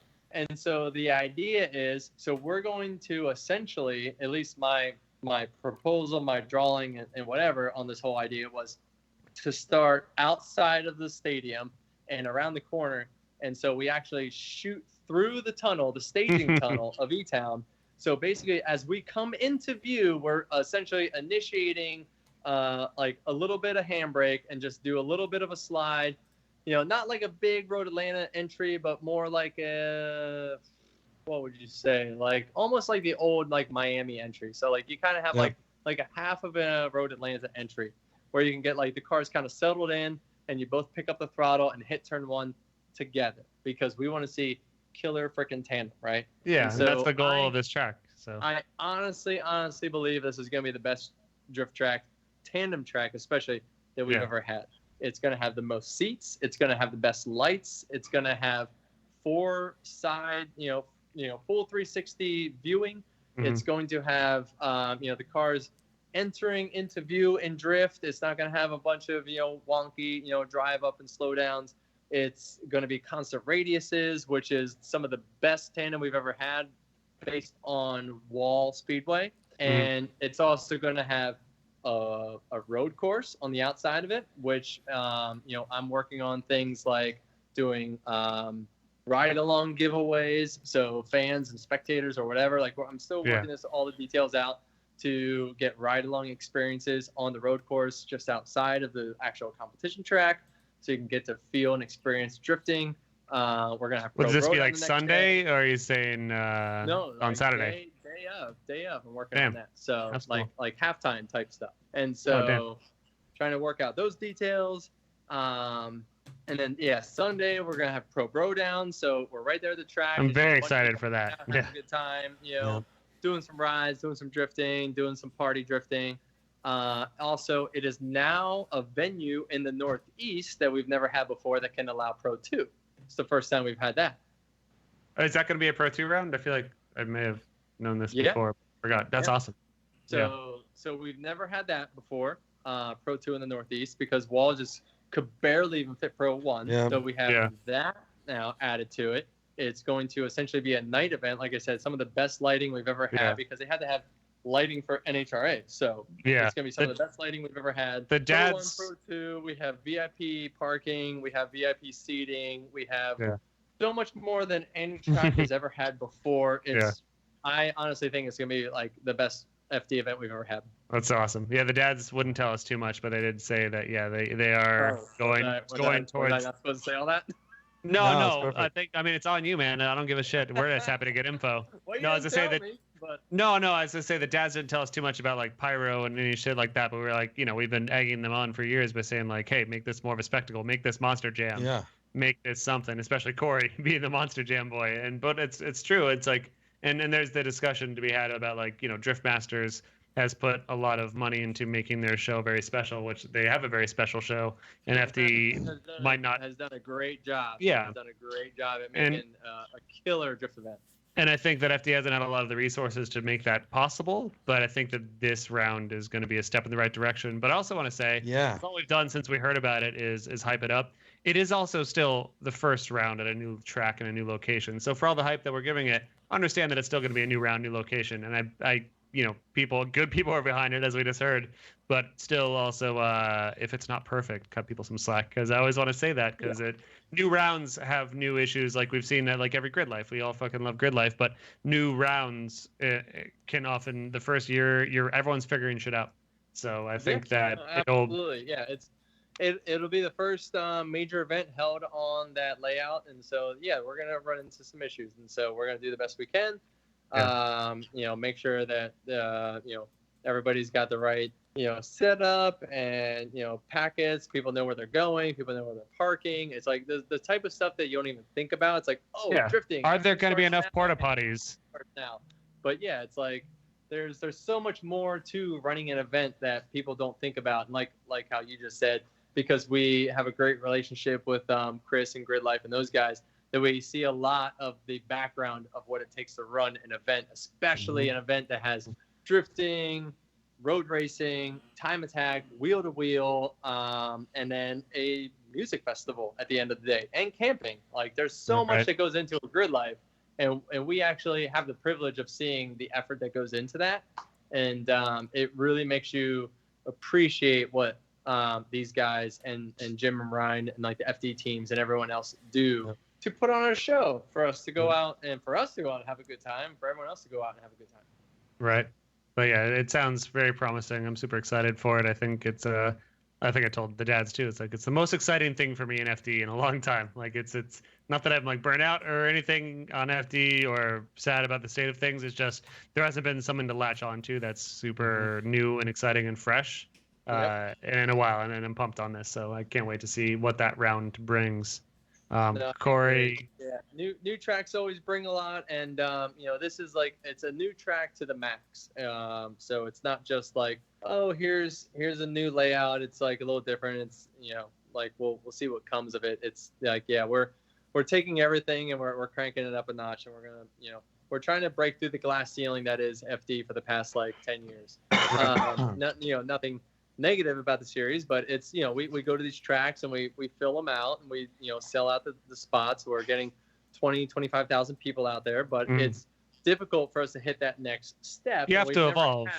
We've never had a venue that kind of gets us to that next tier that isn't like a 50,000-60,000 occupancy stadium or arena, whatever you want to call it. And so E-Town stepping up to the plate and building us this track that gets us into like the 35,000 person live venue is the first time that we've ever had that opportunity. And so it's going to be what I think one of the best drift events that we've ever had, because it's now the most capable event, and we just need you guys to show up. Yeah, right. It's the opportunity's there, and I imagine it will get utilized.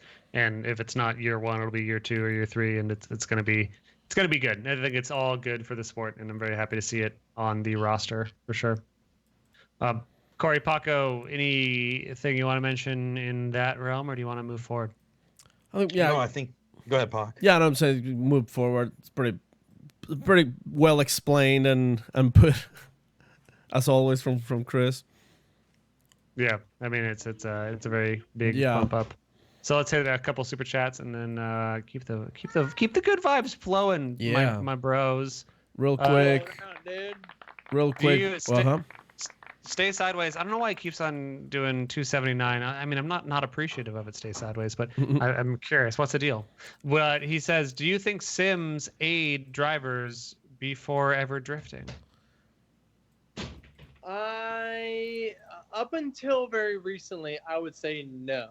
Because I don't think sim technology was there. But there's a lot of great sims coming out. A lot of great companies are building great sims that have good drivability and good control and good feedback. And a lot of the programs, for the games, once again, are building a lot of great dynamic driving, great simulation.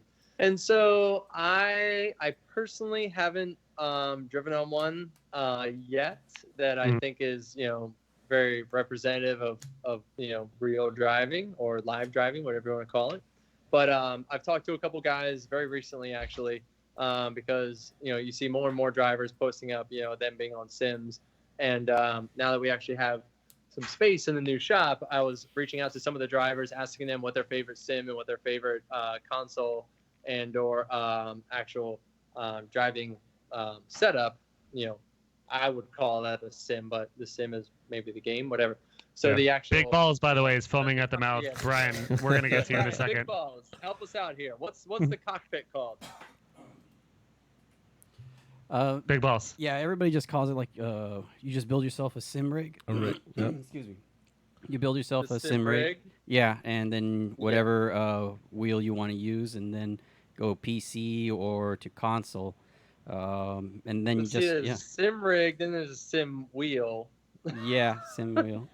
I guess like So the rig doesn't even include. So the rig is just the seat and the pedals. Yeah, the rig just to hold everything, and then you just get, like most people recommend, like Fanatec wheels. Thrustmaster is usually like a best bang for the buck, but whatever, they all work the same in being able to tune them and be able to get that what you're feeling in the real car to try to replicate on the sim as much as possible. And people do it on Gran Turismo or Assetto Corsa or Forza or other programs that are out there like R Factor, Live for Speed. And there's a lot of discussion which one's better than the other, but I do believe it comes down to your personal experience and how well it translates to what you're feeling in the sim.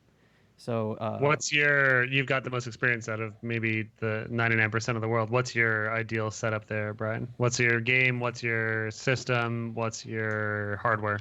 That's really a difficult question to kind of just give a straight answer to. Really, the best setup you can have is the one that clicks with you the best, to feel like there's less you have to think about and more you can just react and reflex, like a natural feeling of what you experience in the real car. You're accurately simulating it enough to where you're convinced that you can just behave like normal. But you're talking about you who already are very familiar with your sim. Like for somebody who doesn't know, like what's let's say new buyer that. I don't want to say cost no option. But what would you recommend? Okay. I would recommend, honestly, build yourself a really cheap wooden rig or a metal rig, and then get yourself just like I would say start off with like one of the belt-driven sim wheel bases, and like Thrustmaster makes the best priced wheel that's belt-driven, and so it's not super expensive, but there's an investment you have to put into it. Then after that, you just got to put some work in tuning it. Figure out which software you want. A lot of people use Assetto or Forza or Gran Turismo, whichever one is available to you. If you want to try to step up to the other ones that your friends use, do that. That way you have people to drift with, and you'll learn really quick from there. But Forza is probably the easiest to enter, if I had to guess, without knowing the Forza? world, right?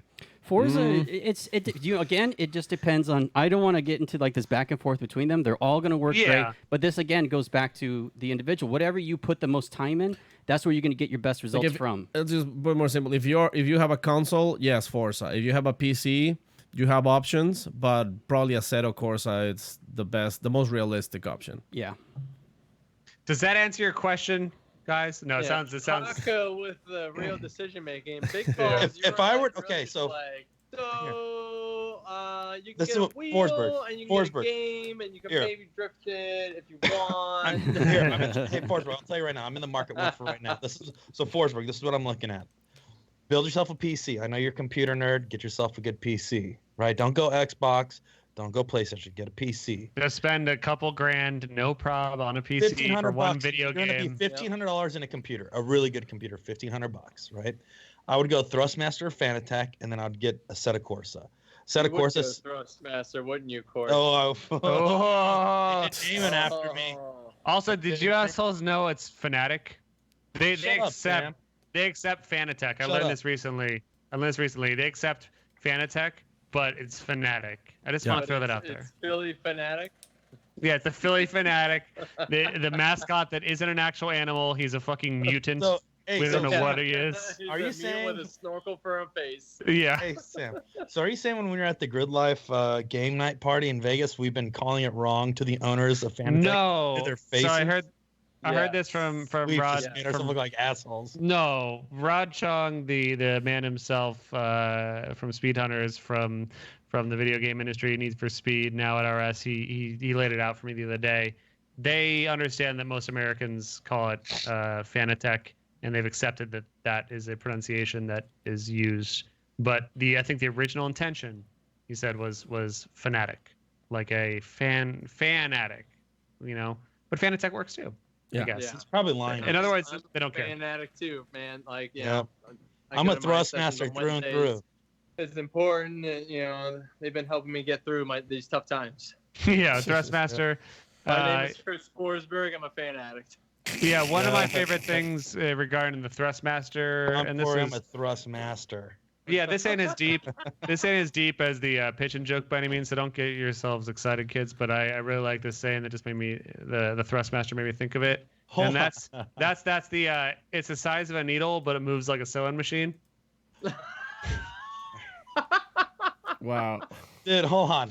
Paul Velichkov says for $1,500, go buy yourself a piece of shit E36 and go weld the diff. That's Hell the yeah, best Paul. simulator. That's the best answer. Yes. That's the best sim, Yes. Paul. There You're you right. go. Dude, Paul. That's a pretty solid sim right there. Hey, you know what? Buy yourself a 30 racket. Be smooth while you're at it. And you'll be soaring in no time. Yeah, and then you'll have a good time.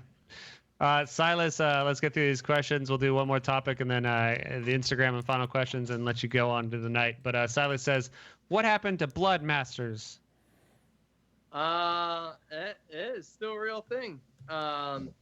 Yeah, out at E-Town. So like me and my buddies, we made a pretty hilarious video. It was more of like the first video was kind of like a funny idea and spoof of like crazy drift videos or crazy snowboard videos. And yeah, Blood Masters, it was like me, Tony, Petty, and a bunch of other guys, and we built up like 10 black 240s, and we just basically raided E-Town with them and like drifted through the gates and through the drag strip and around the gate, like the ins and outs of the whole place, return road and all that.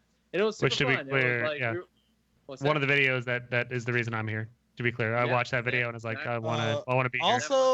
Also, isn't that what started the missile crisis here in North America? Potentially. I mean, that video did hit over 1 million views. Which back in the day went 1 million. 2012, which was a long time ago for a budget of like $6,000. One Andy. We if that. We basically like covered like the editing costs and like some travel for like 2 bros. And we all showed up with 240s and just like ransacked the place. In the middle of December, it was fucking freezing, and just like made it happen. We actually like had to do like the desert style, like put all of the campers in a big circle because it was so windy and cold that we had to try and stay warm. And so we made a giant C out of the trailers that kind of fed into Sneaky Pete's, because obviously that is our that's that's our destination. nucleus. That's the hub. That's my home base. It's how I survive. And so it was wild, but it was fun.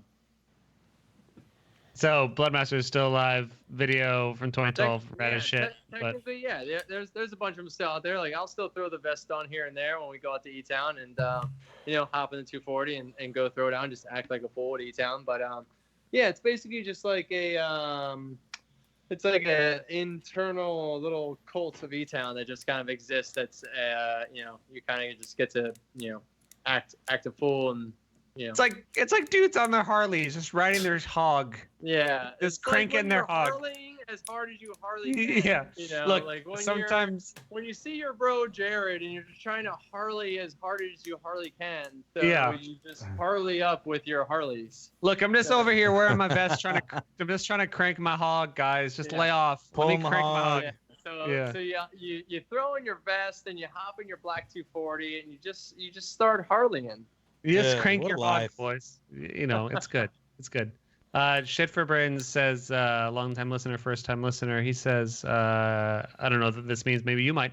Chris, would FD consider dedicating / naming corners to Scott Kalita and Neil Parker? Do you know what that means? I don't know. These are shit for brains. I don't think anyone does. Hit us again with what that means. We'll do our best to say what that is. Paco, have I missed any super chats here? Yes, they have. There's one right here from Global Media. Global Media. He's asking, who does Chris want to fill the judge spot? Top 3. Well, see, if I feel the judge spot, then I will definitely always get the win. So that's the Oh, plan. fuck me. Oh, damn, dude. Watch out for the 2 per game. Watch next year. out. If Chris is the judge, Chris will get the win. God. Yeah. All I gotta do is like just like get one of those little like chicken like clockers and just like sit it right over top of my name. And I'm just gonna run out the tower, get in my Yeah. car, rip the course, and it's just gonna tip down and click my name, and then I'm in. So Yeah, it's all Chris good. Forsberg gets the win. Chris must have forgot like Bluetooth and wireless exist, but I do like his engineering dude. of Yeah, making I'm gonna get one of old those school little manual advice. teacup guides. So Yeah, it's all little good. teacup clock It's guy. more mechanical Yeah. there, Corey. Look, we're Flip going the back to timer analog. over and then run to your car.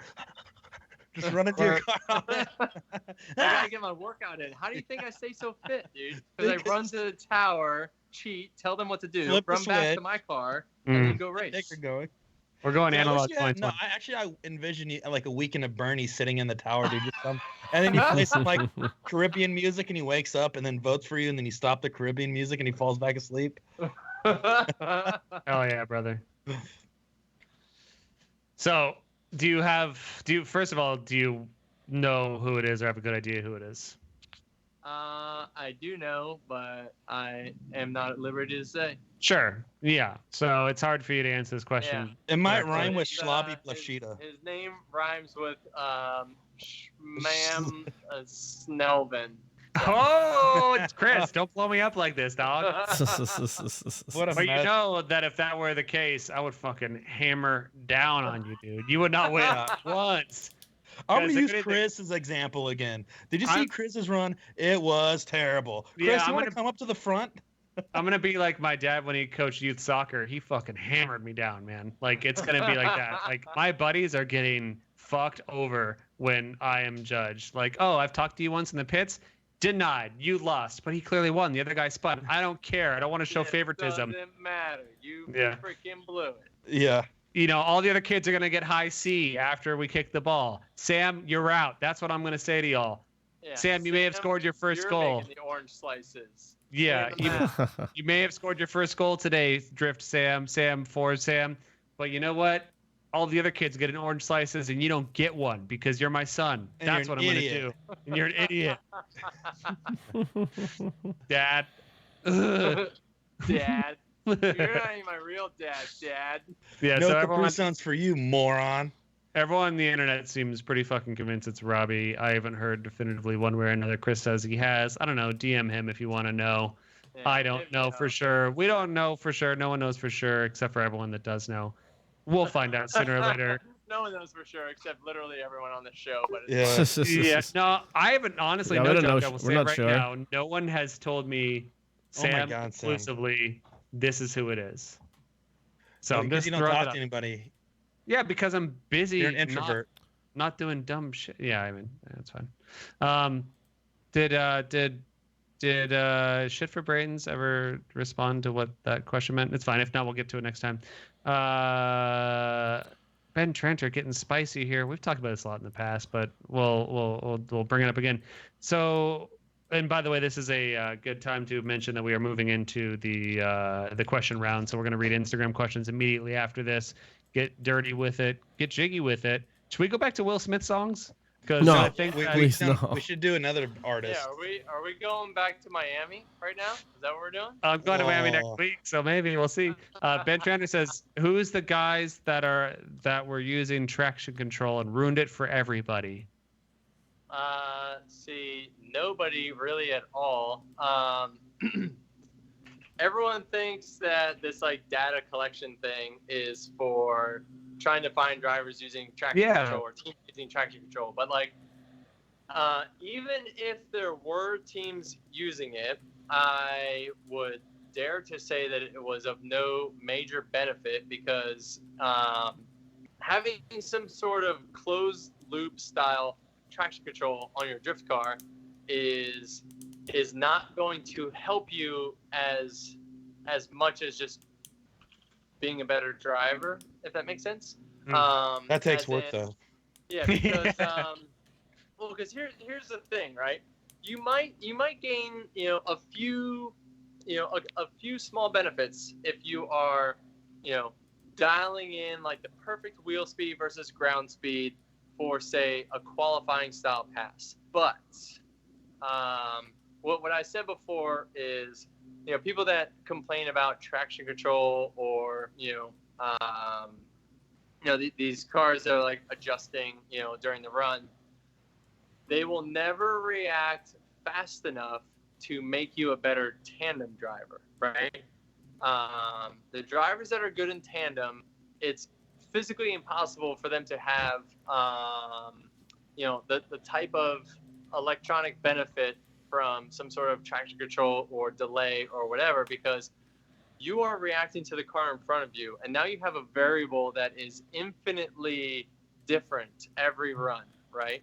And so for you to have something that gives you more traction or more speed or a catch, if you will, is so minor in the grand scheme of being able to control your car through those situations as close as possible to that lead driver. That's not to say that there are not people that are out there playing around with like how to, crank a car, like throw a car to lock and let it adjust and catch and maybe not spin out as easily. But in tandem, it all goes out the window because everything snaps harder, faster, shorter, quicker, whatever. Like all of your formulas kind of go out the window. And any sort of delay in the power delivery of your car, the way that we drive our cars is, we're relying everything on the right pedal, right? The right pedal does everything. And so if you were to make the car react slower to gain the speed or momentum of the car, you're just delaying your ability to run better tandem. And so that's not to say that you couldn't develop something that might help you in qualifying, but like I said, when you have this infinitely adjustable variable in front of you, every tandem battle, it mostly goes out the window. Yeah, I mean, I've not really thought about it that way in terms of the tandem follow, especially. You could say that there's the traction control that helps you not spin to throw out mad mean angle, but you're not trying to do that in tandem here's follow, the thing. anyways. The cars are so much better nowadays than they used to be. Like not to say like these guys, but like people that have the theory of cars that have some sort of electronic catch on the cards that make them not spin. If Chelsea had that in Texas, how the hell would he be doing what he was doing at Interclip 1? Right? Where it was literally flick the car on the lock, stand on the throttle, drive through the decel zone, and have the car whip back and drive through and excel to outer zone 3. It's not possible. If you were cutting the power back, the car would spin out because it wouldn't have the power to pull it back through, right? If you came into the lower bank at Irwindale and you flick the car in, rev up and dump the clutch, and you were expecting that thing to like cut power to save that corner, the car would almost snap straight and throw you into the turn. These cars have so much mechanical grip that the people that speculate these ideas, and this isn't me like, going on a tangent or freaking out. It's like, it's just honestly like, this is why we try to get the judges into the cars at FD rounds. This is why we try to give rides at other events, because we're trying to help spread the knowledge of what these cars are capable of. And, with, when you have, 5 inches of sidewall at 5 PSI and you throw a car, sideways into a braking turn, that thing is doing everything it can to snap itself back straight. And so you are using, all of the handbrake and or all of the throttle pedal to keep that thing sideways. And so, which is why you see a lot of guys, frantically putting inputs into the car, whether it's, through the braking or through the throttle. And so if you are, applying delays or formulas to each of those inputs, you're potentially not getting the most out of the car. Yes, if you are not as skilled of a driver, you can save a potentially bad situation. But on the absolute top end pro level, I would say that there is nothing out there that is good enough to run in a closed loop, which means, input and therefore output to correct the car, that is good enough and fast enough, that is better than James Dean. Yeah, just being good.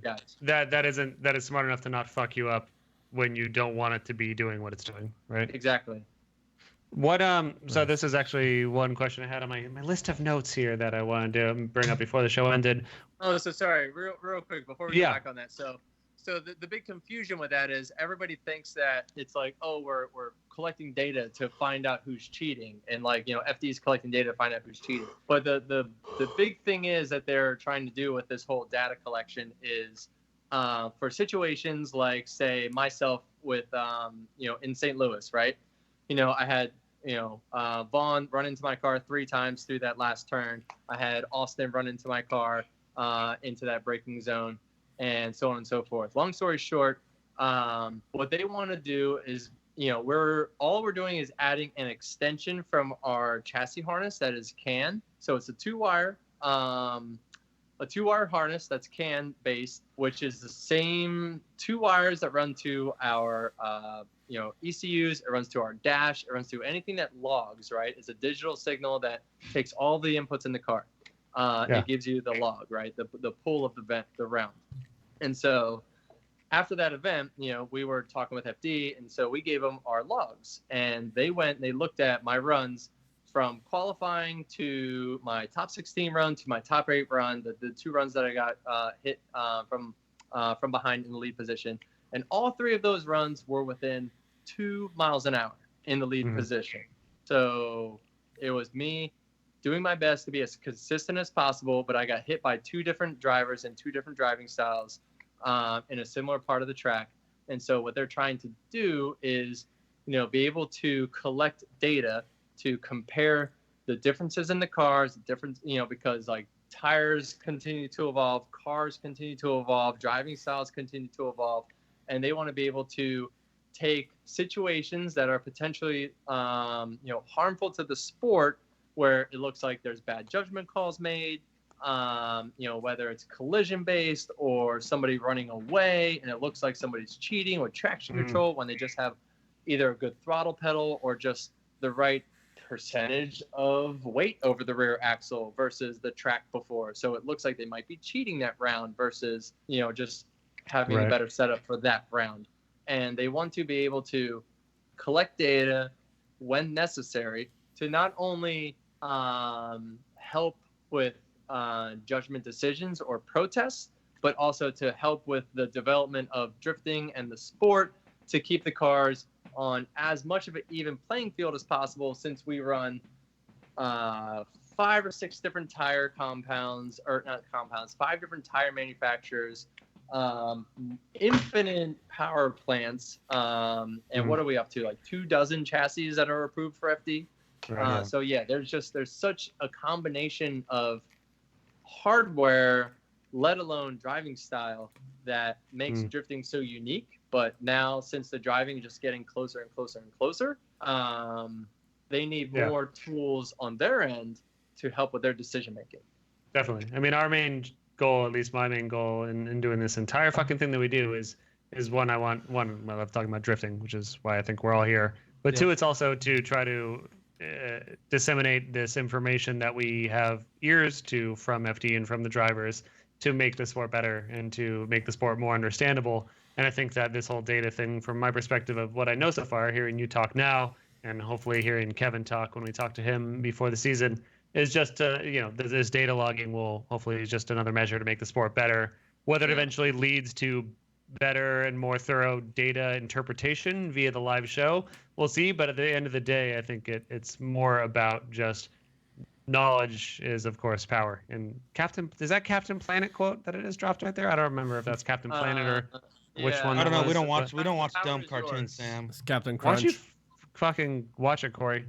Dial it back, please. The other thing too is we're already doing things that other major motorsports are doing. You know what I mean? Yeah. It's like we're finally catching up to other forms of major motorsports. This is not like new technology. This isn't some sort of crazy wizardry that we're reinventing. This is like we're finally catching up with motorsports in North America. That's the funny thing. People are like flipping out, like, "Oh my God, they're finally gonna figure out like who's cheating." I was like, "You realize almost every sport in the world, almost every motorsport runs a spec motor, and at any point in time, can you take a wad of cash and say that guy's cheating? Here's the money to prove it." And you are essentially paying for the, judges or the, techs or whatever's time to take that car, disassemble the motor, check if it's an actual legit spec motor, and if it is, then you lose that money. Yeah. And if it's not, then they lose their points and you get your money back. But they just do it for fun anyways because they have money and it's something that's done constantly. And that's the crazy part. Like if you got like a couple of rich, imagine like. So here's the thing, like, people joke and laugh about, like, oh my God, like there's always like rich people coming into FD. Imagine if we had spec series and you just constantly have people like, yes, we have a protest situation where you have to put up a couple bucks for the protest, but it's just for a judgment call. If you had guys that are like $5,000 says that he has this in his car and you just had to take your whole freaking car apart to prove that it's not, like, it would be insane. And like, it would kill the sport. Yeah. Let's move on because we got to end it here at some point. Chris, we always talk forever. But what is we're going to get to question in a second, but the last thing I definitely want to talk about was leading on from this is what is the FD meta, as the gamers call, for 2020? What is like the Zeitgeist? What is the big thing that you think 2020 is going to be about? What are drivers doing coming from the perspective of did you just drop your phone? Did you drop your phone? How fucking dare you? This is be respectful, please. I'm getting lazy and tired or whatever. I know, I got you. I've been going for a while. But from a championship driver's perspective and what you're gunning for on your car, what's the 2020 thing that people are doing? I mean, it's a good question, but it's always still about reliability. It's about consistency. It's like the tandem is gonna be off the freaking. It's gonna be off the chain, dude. It's gonna be off the chain this year.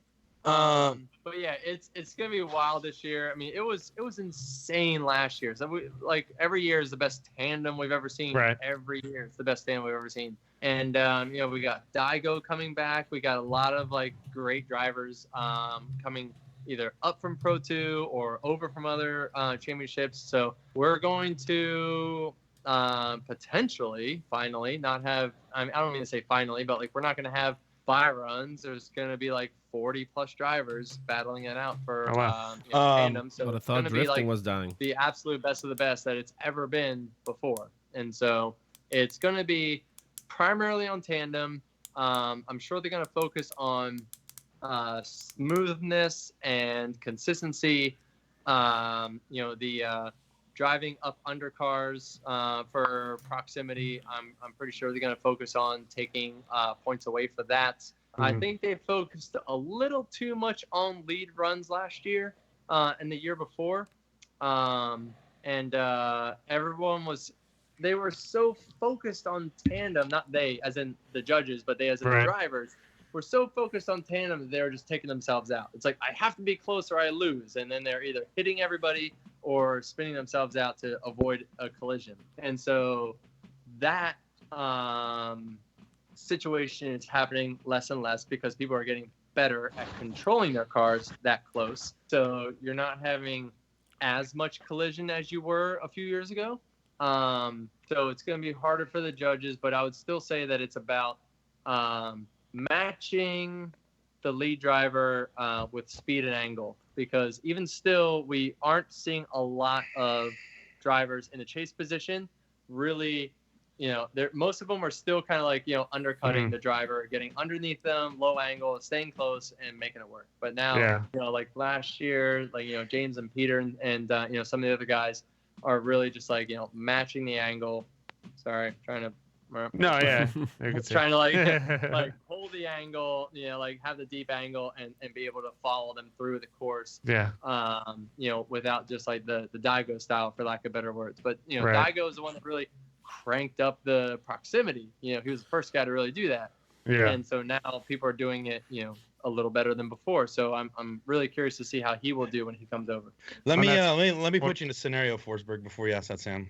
Okay, I want to put you in a scenario, Forsberg. I was just gonna say, if you don't mind, just one line as we were talking to the dads and the in Andy N's exit interview, just to kind of give a visual if you're watching, is we were talking about like whether it's this or whether it's this, you know. Yeah. And it's like where do you want to see it, Andy? And on your way out, talking about it. Now that you have nothing to lose here, and also dads, like, what do you want to see? Is this or this? And that's kind of to visualize. And it's on the mirror for the audio only, or is it perfect in synchronicity on the rear bumper? You know, because one or the other. And perfect parallel.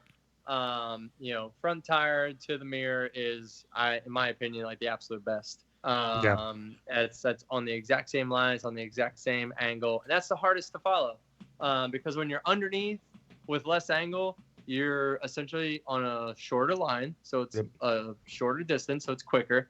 You're less angle, so you're going quicker, and you can keep up. And you also are underneath any sort of potential smoke trail and underneath the car, so you have more visual of the track, so you have a better, view of where you're going. When you're behind the mirror and you're just literally chasing a car like Thelma and Louise off the freaking cliff, all you have is the A-pillar. You're just staring at the A-pillar of a car, and you're controlling your entire, vehicle, your speed, your input, your steering, your handbrake, and everything off of a piece of metal that is about, depending on which direction you're going and what side of the car you're on. But yeah, if you're in a right-hand turn, your left-hand drive, you're literally staring at a piece of metal that's like, a foot or two away from your head, and that's how you gauge your speed and your inputs on the car. Yeah. Sorry, Corey, go ahead with your scenario. Here's my scenario. Okay. Irwindale Speedway, dude. You're looking fresh in your white race suit. Still clean. Super fucking clean, right? No skid marks or nothing. You didn't even wrench on your car all weekend. You just beat Peter Waychek, top 4. You're advancing to the finals. Okay. This is the final round, Irwindale. Yeah, James. This is all hypothetical because this isn't a reality. No, we're talking about 2020. This is we've 2020. already begun writing. I'm already picking here. We're not talking real situations. This just isn't possible. So go ahead. Okay, so you beat Peter. You're advancing to the finals. James Dean and Daigo on the other side of the bracket. Who wins that battle? Wait, James Dean and Daigo, or Daigo Saito? Daigo. Geico Saito. Who wins the battle? Daito. Yep. And then who would you rather battle? So who wins that battle, and then who would you want to battle?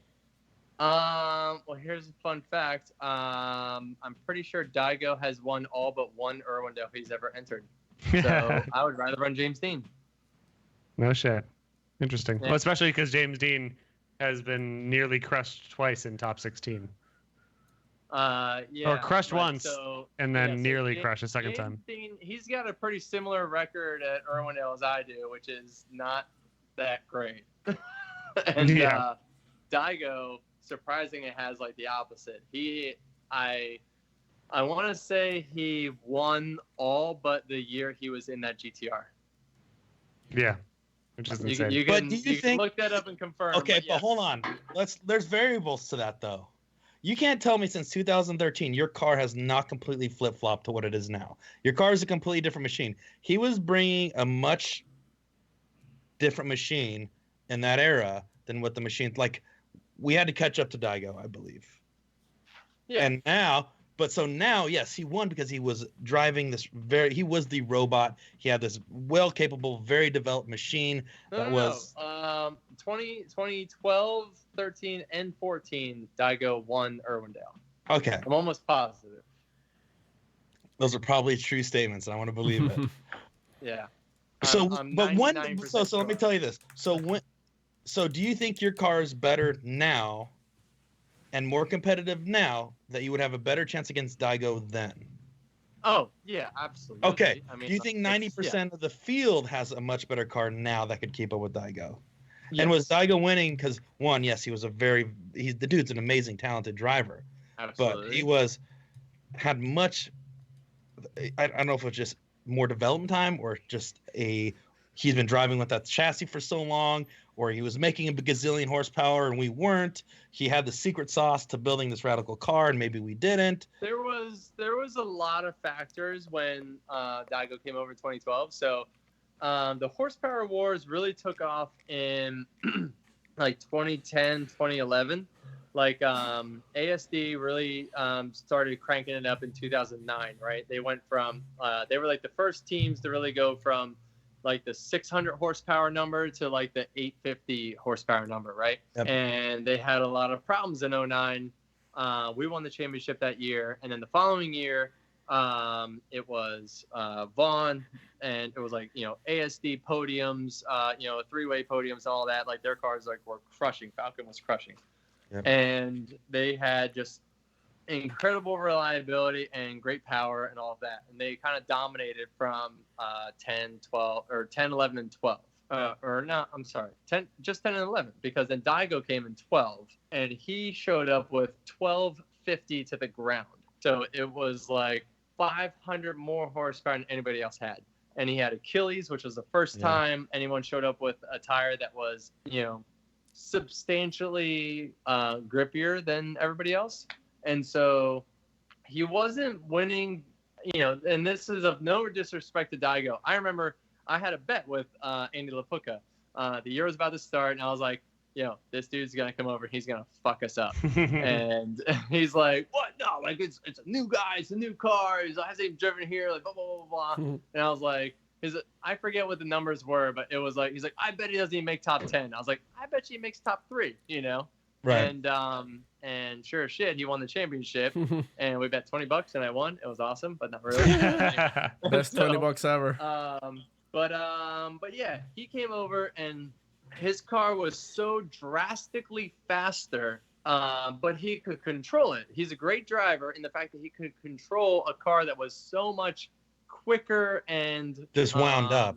Yes, insanely wound up. Where he was if you go back and watch the videos, right, he was making a lot of mistakes because he was basically trying to wrangle a tiger, you know, behind our cars, and he was like plowing over inside clips and straightening up in transitions and things like that. But he was so close to the front car that it was just impressive, right? No matter how you looked at it, it was impressively close to the lead car, where they had just like, you know, a lot of angle cranked in the car, and he was just like right up on their front wheel with, you know, anywhere from like 5 to, you know, 55 degrees of angle. It didn't matter. He was just like burning tires right behind the front car. So he just couldn't stop winning. And so with that, it was just like a big shift in drifting, and it turned into, you need a lot of power, you need a lot of grip to keep up with the lead car and to just push it on the front car. It doesn't matter about the style and the consistency and the smoothness. And so everybody just went after grip no matter what. And so the problem with that is everybody started blowing up their cars, everybody started making mistakes, and the drifting got a little sloppy for a little while. But then Daigo, his car started to kind of deteriorate. It showed up and ran flawlessly that whole first year. And then the second and the third year, he had like some mechanicals which stopped him from winning championships, but he still won some rounds, right? If the car held itself together, he was like on the podium.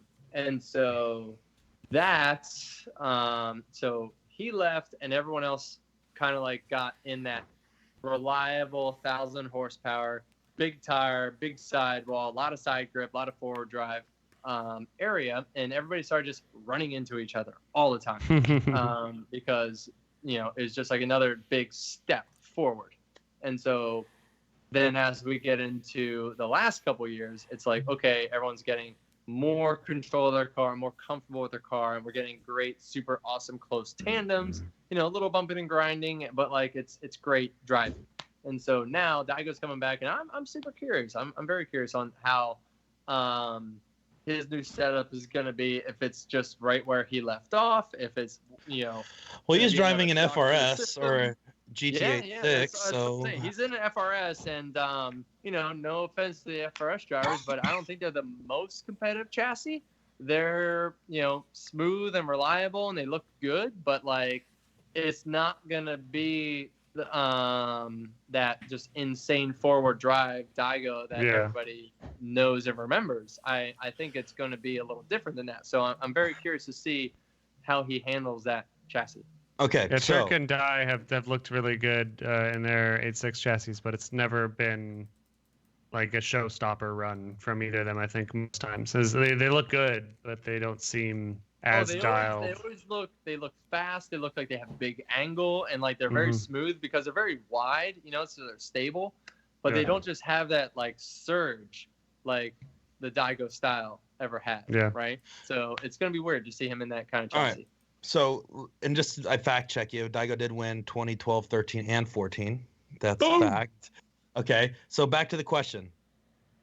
Daigo versus James. Who's winning that battle? At Irwindale? At Irwindale. My money's on Daigo. Oh my god. I just told you. He won 3 out of 4. The only one he lost was the GTR that didn't fucking work. So you think Daigo's going to bring heat then? No offense to James, but like I'm going by results here. Okay.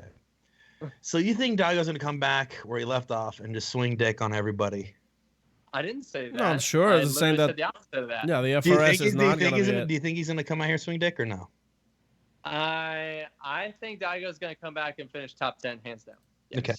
I don't think he's going to come back and blow everybody's doors off and win the championship, but I think he's going to finish top 10 easily. I mean, he's probably going to have a 2JZ, which is already what a lot of the people are running on an FRS. So, yeah. We also haven't seen him do that good in other series. So, I think it's not going to be an insane comeback, but definitely going to be interesting. Like now everybody's going to be more on the level that he used to be. So it's definitely a tougher competition. But we'll see. Yeah, it's not like he, stopped progressing, but I think a lot of people caught up, if that makes sense. Yeah. So he's still like a championship level driver, hands down. But I think that there's a lot more people that are capable of beating him than years past. All right, let's hit those grammars and super chats, and let's tag team it. No, Chris can walk around. I was gonna say let's do that. You can still talk, Corey, but Chris, also do us a walk around of your shop so people can see, and we'll kind of mix that in with Corey here. All right. What's your current state? What's your thoughts on the current state of drifting? Thoughts on the current state of drifting? I think that it is like I will say that I really think that E-Town is going to help us. Like I said, kind of like break, a little bit of that glass ceiling of getting to a bigger venue that has more room, that has more seating, that has more ability and more freedom than some of the other tracks that we've gone to. We've been pretty stagnant the past few years with the same tracks, kind of running the same events, and we're just kind of relying on the driving to be a little bit better every year. And so now we're, starting with, I'm not going to say a blank slate, but we're starting with a larger canvas to have more fun.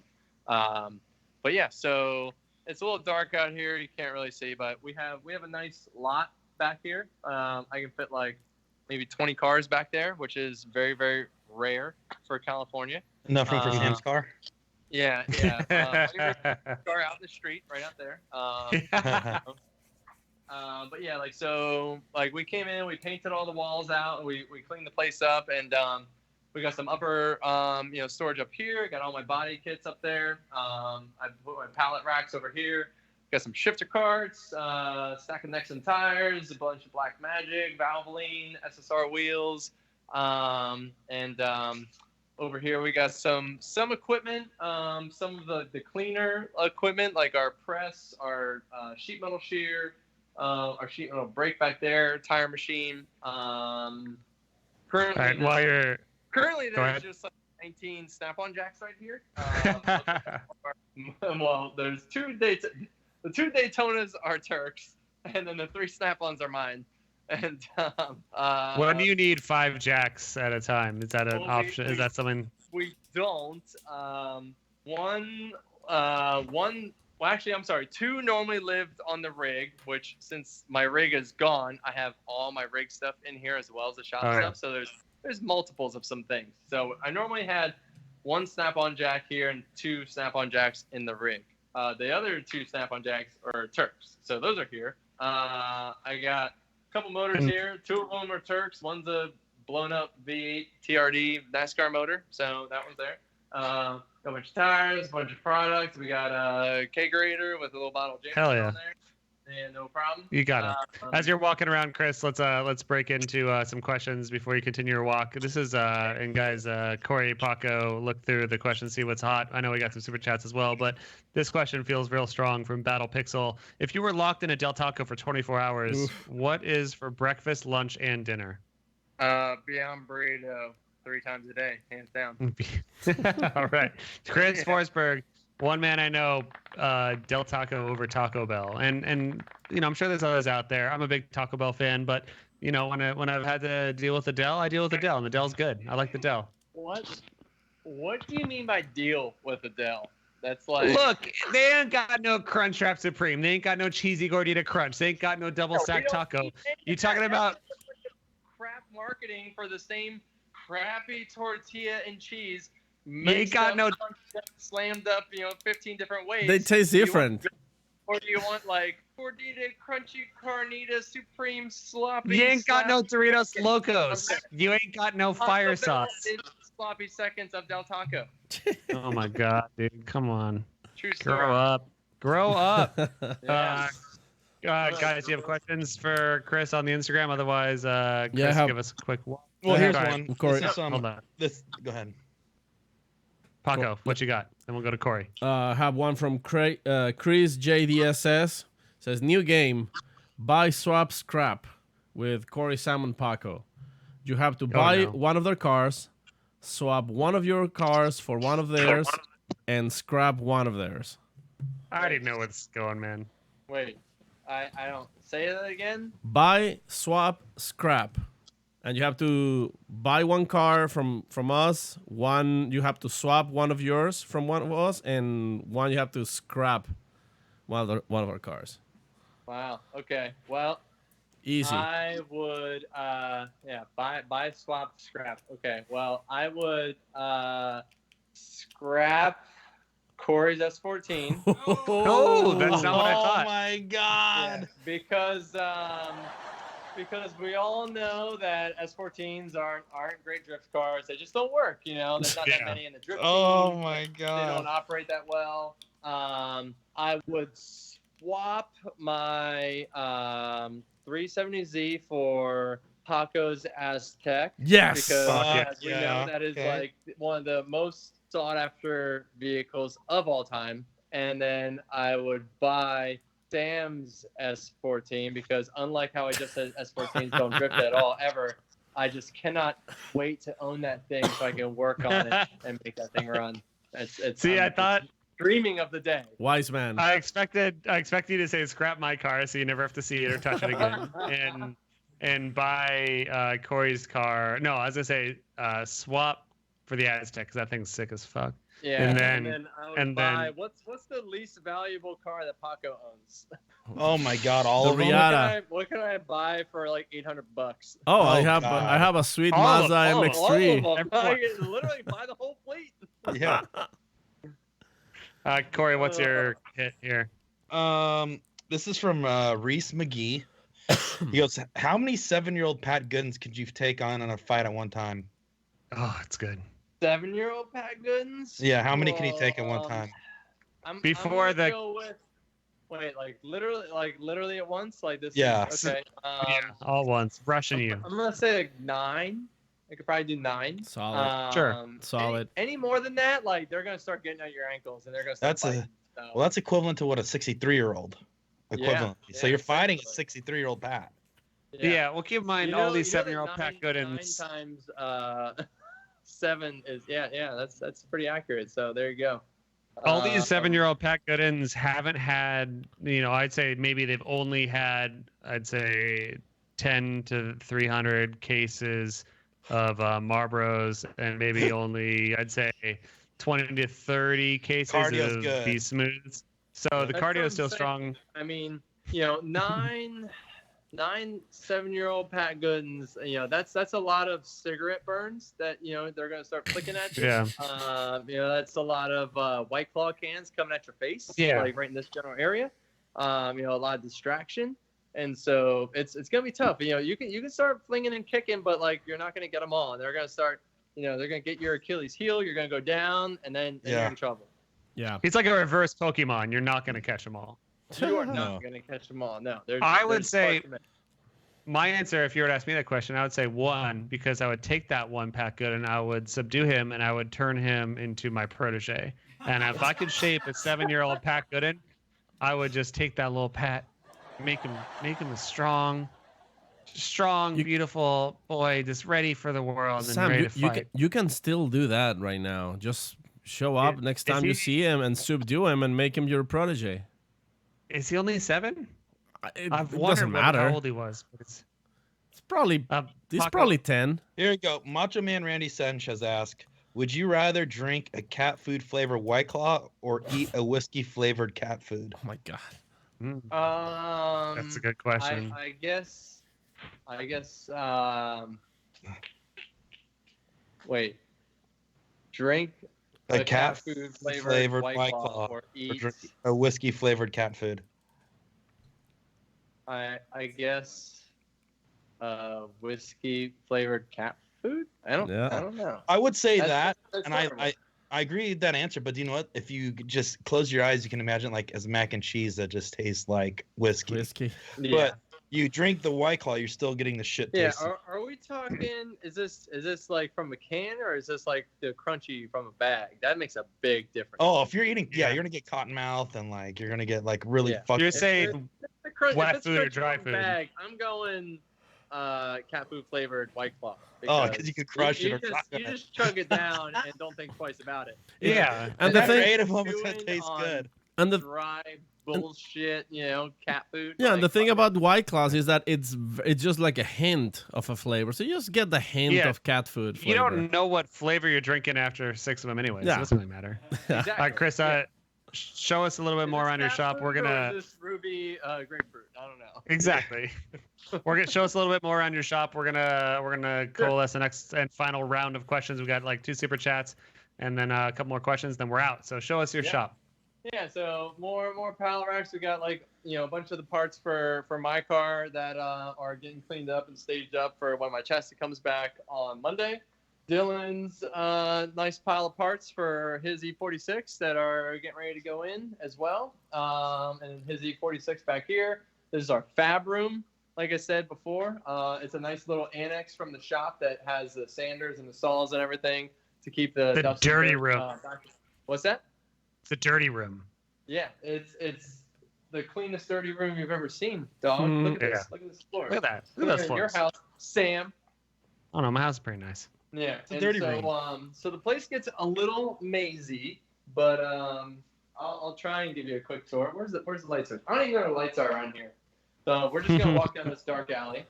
All right. We have some offices over there. We got bathrooms over here. Wow. And then we pop back out into this area, which is like the common area. That's gonna be like the kitchen area. There's a bathroom. This place is huge. Yeah. It's awesome. It's huge. And this is gonna be another common area. We're getting painting done, so that's why everything's in the middle of the room. So that's not your style. What's that?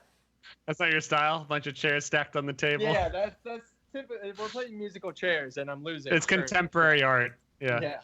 So yeah, we have everything piled up in the middle of the rooms to get the walls painted out, so we can get it all set up. So it's a little messy in there. That's why I haven't been in that area. But yeah, this is the shop. This is what we set up first, so we can get back to work while we have our guys helping out to finish out that area. But yeah, the product wall set up. We got everything hung back up again, and the pallet racks are sick. The 4-post lift is sick.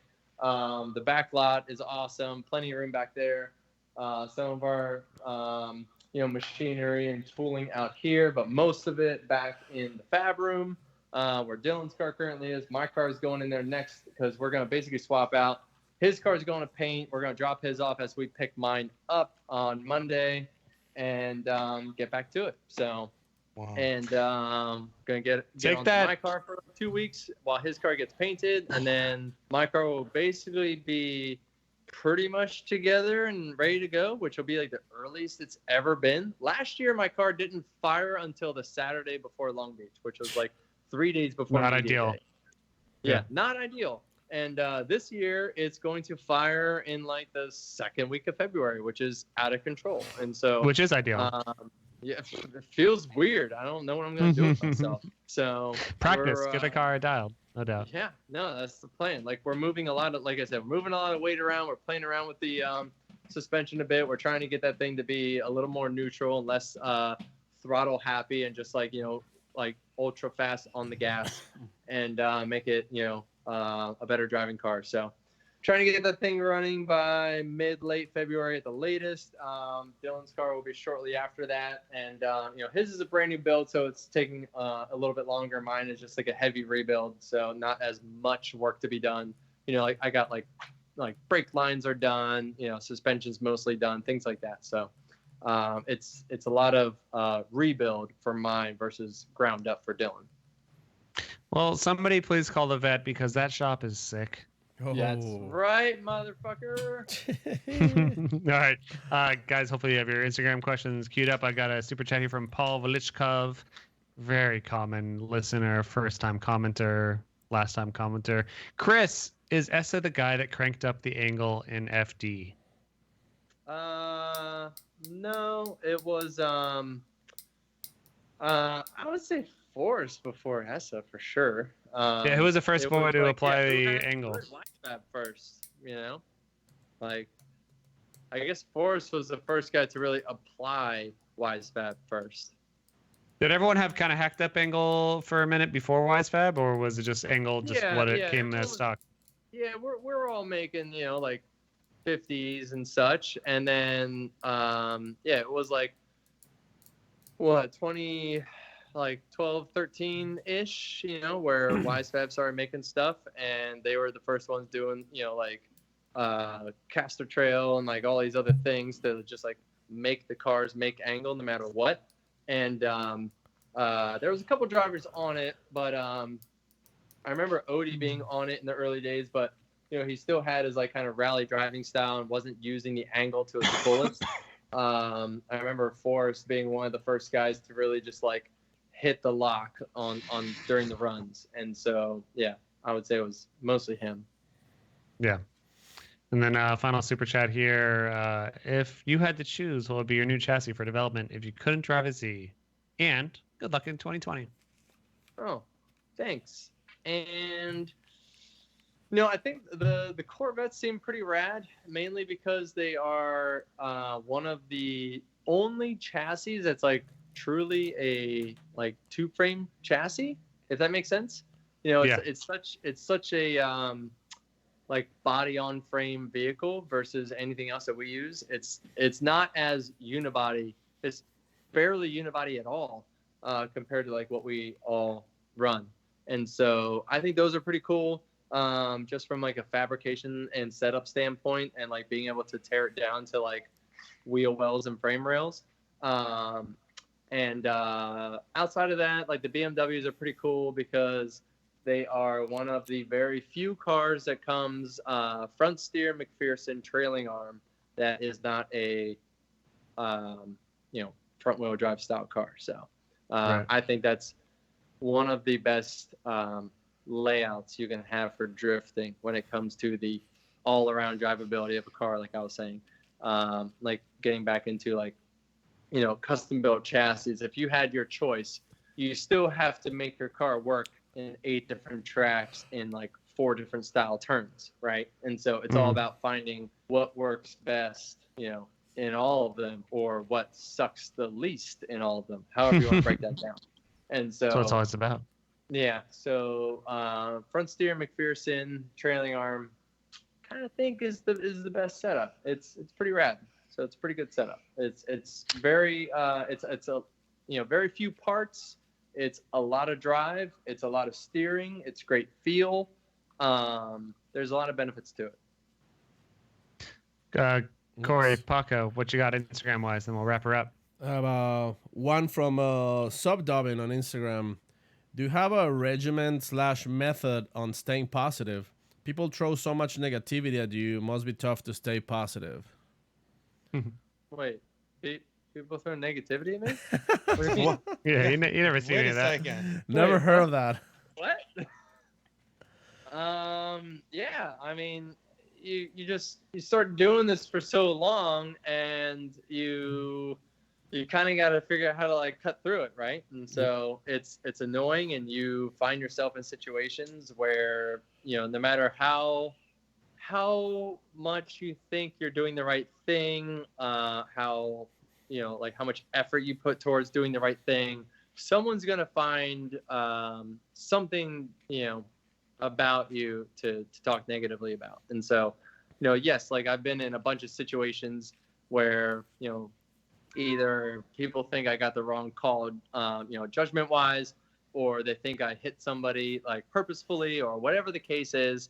And so, yeah, it gets frustrating because, you know, of course I would never, you know, put myself in a position to, you know, hit someone or be hit or whatever for the sake of winning one round, because I don't think that helps with your reputation or your legacy enough, you know, for one event or, you know, one potential, you know, slide through, because it's gonna catch on. You can't do that forever, right?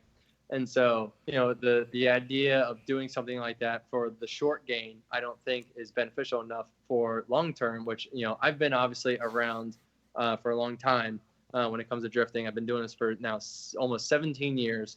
And so, in my opinion, there's like zero benefit of, you know, trying to go after like the quick grab. And so, yes, there will be people that think that, you know, some things didn't work out the way that they saw or agree with, or their, you know, thoughts or ideas on how drifting should be or judged upon or whatever. Or even if we're just like building a car, you know, like we might get, you know, some like quick slack on like the wheels we chose for it. But I mean, I'm assuming this is mostly revolving around you know, competition drifting. And so with that, it's like, you know, I enjoy competition drifting because, you know, I guess for one, I'm like kind of good at it. And so it's the, you know, sheer draw of trying to win, right? As we had a question earlier, what are you going to do to try and get back to number one? It's our constant goal is to try and win again. And so, yes, we have a great record, and we've won a lot of events, and we've won a lot of championships. But in the end, as long as I'm still competitive, I'm going to keep doing this. And there will be people that disagree with me, you know, winning certain rounds. And as much as people will disagree with, you know, certain calls, I think I get a little more of that based on just my longevity in the sport versus a couple calls from a few rounds. And so I just have to take that with a grain of salt, and to think that, you know, I feel like I've brought more to the sport in its infancy and its current state, and, you know, even like this past year, trying to help grow it into new venues and new places and new markets, for the sheer fact that I just absolutely love drifting, and it is in, you know, no contest to just a sheer personal gain. Because I mean, like, what am I really going to gain from putting effort toward bringing drifting back to E-Town? Like nothing. Well, really. I love the track. I love the people. I want to see all of that kind of come back together. And so, you know, yeah, go ahead. What were you saying? No, I was just gonna say we just want to tell you that you suck for growing the sport. So, well, yeah, I mean, you know, I just don't know why you do it. Home and you know, watching TV and just, you know, chill out and drink a couple beers and you know, not work so hard. Suck for doing that, dude. You know, you suck for putting up so much energy, dude. Yeah, I mean, we're really gonna get the internet wild up on it. It's almost 10 o'clock. I'm at the shop. Like I don't know what I'm doing here. It's like just trying to get out of here, you know. Here's my last one. This is from Neckbeard12. 1 minute or less. Sum up this Huddy drama. 1 minute. Yeah. All right. Yeah, Clock's counting. 60, 59, 58. So yeah, essentially,